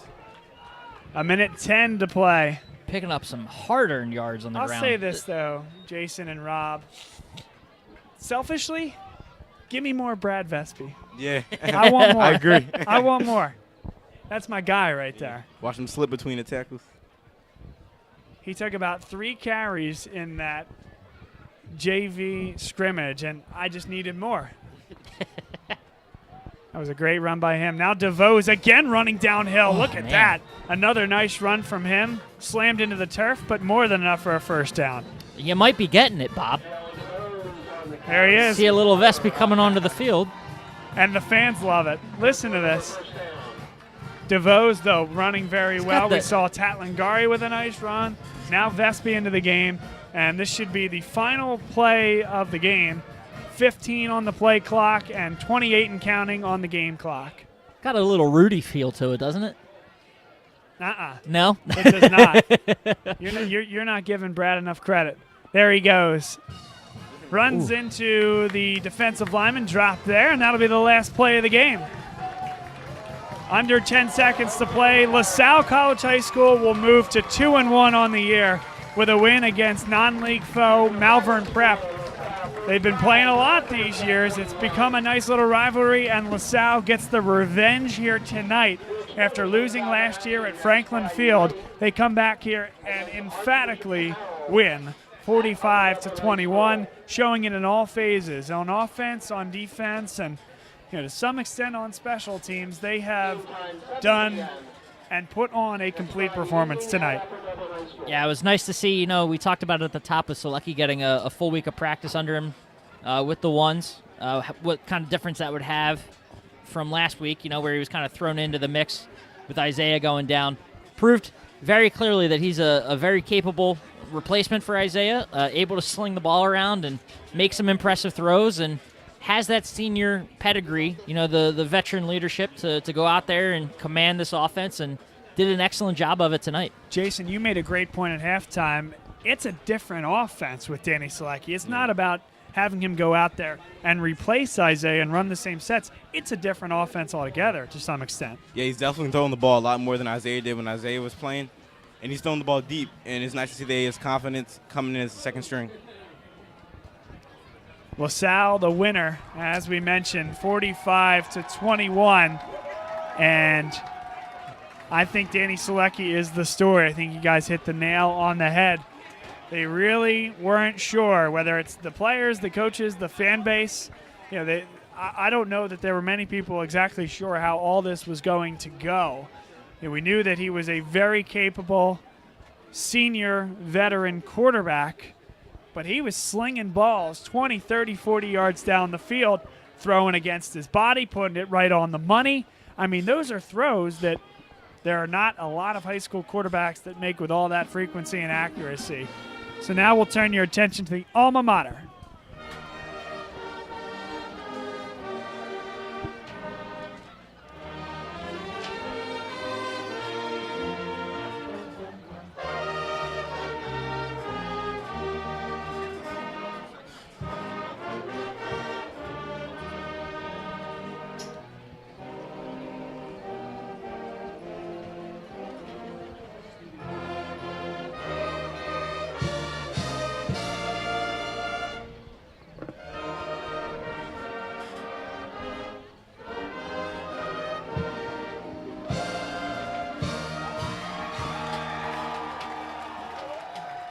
the alma mater played by the LaSalle Pep Band, and that's your final, 45-21. Jason, final thought. Great game by LaSalle on offense and defense. Selecki was tough. The defense was tough. Great overall win. Rob, final thought. Not to double up on Selecki, but it was great to see him come out and perform. We hit on that. But about the defense, it was nice to see them step up against a team that had all the weapons on offense that really could have given them fits all night. It was nice to see them, continually get into the backfield, disrupt play, keep Gunther and Allison, kind of on their toes all night, and really, minimize the impact that they had on the offensive side. And I'll close with what you said from a technical perspective, and I'll talk about it from a momentum perspective. In my opinion, this was the key game for LaSalle this year. There was a loss where their quarterback went down. They didn't know where they were going to go from here. There was some Malley in the Wildcat. There was some Selecki. The performance, not just by Selecki, but by the rest of the team, put them in a spot where they're going to move forward now with confidence the rest of the year. Something that, hey, listen, the players had it tonight, that's for sure. I don't know that the rest of the LaSalle community had that confidence coming into this game. Danny Selecki throws for 340 yards tonight. That coming off the presses right now. I mean, that provides a confidence moving forward that I don't think anybody had coming into this game. Provides a lot of momentum, and now you move into Catholic League play. So my takeaway is this was a key game from a confidence-building perspective, and they did it. And they were successful more than I think many expected. So we'll close with that as the LaSalle Explorers celebrate on your screen a 45-21 winner. For Rob Stott, for Jason Bempah, and for our camera woman, Maura Jones, this is Bob Long saying so long from Plymouth Whitemarsh High School until next Friday, where we join you at 7 o'clock from Upper Dublin High School as LaSalle takes on Archbishop Carroll. We'll see you then.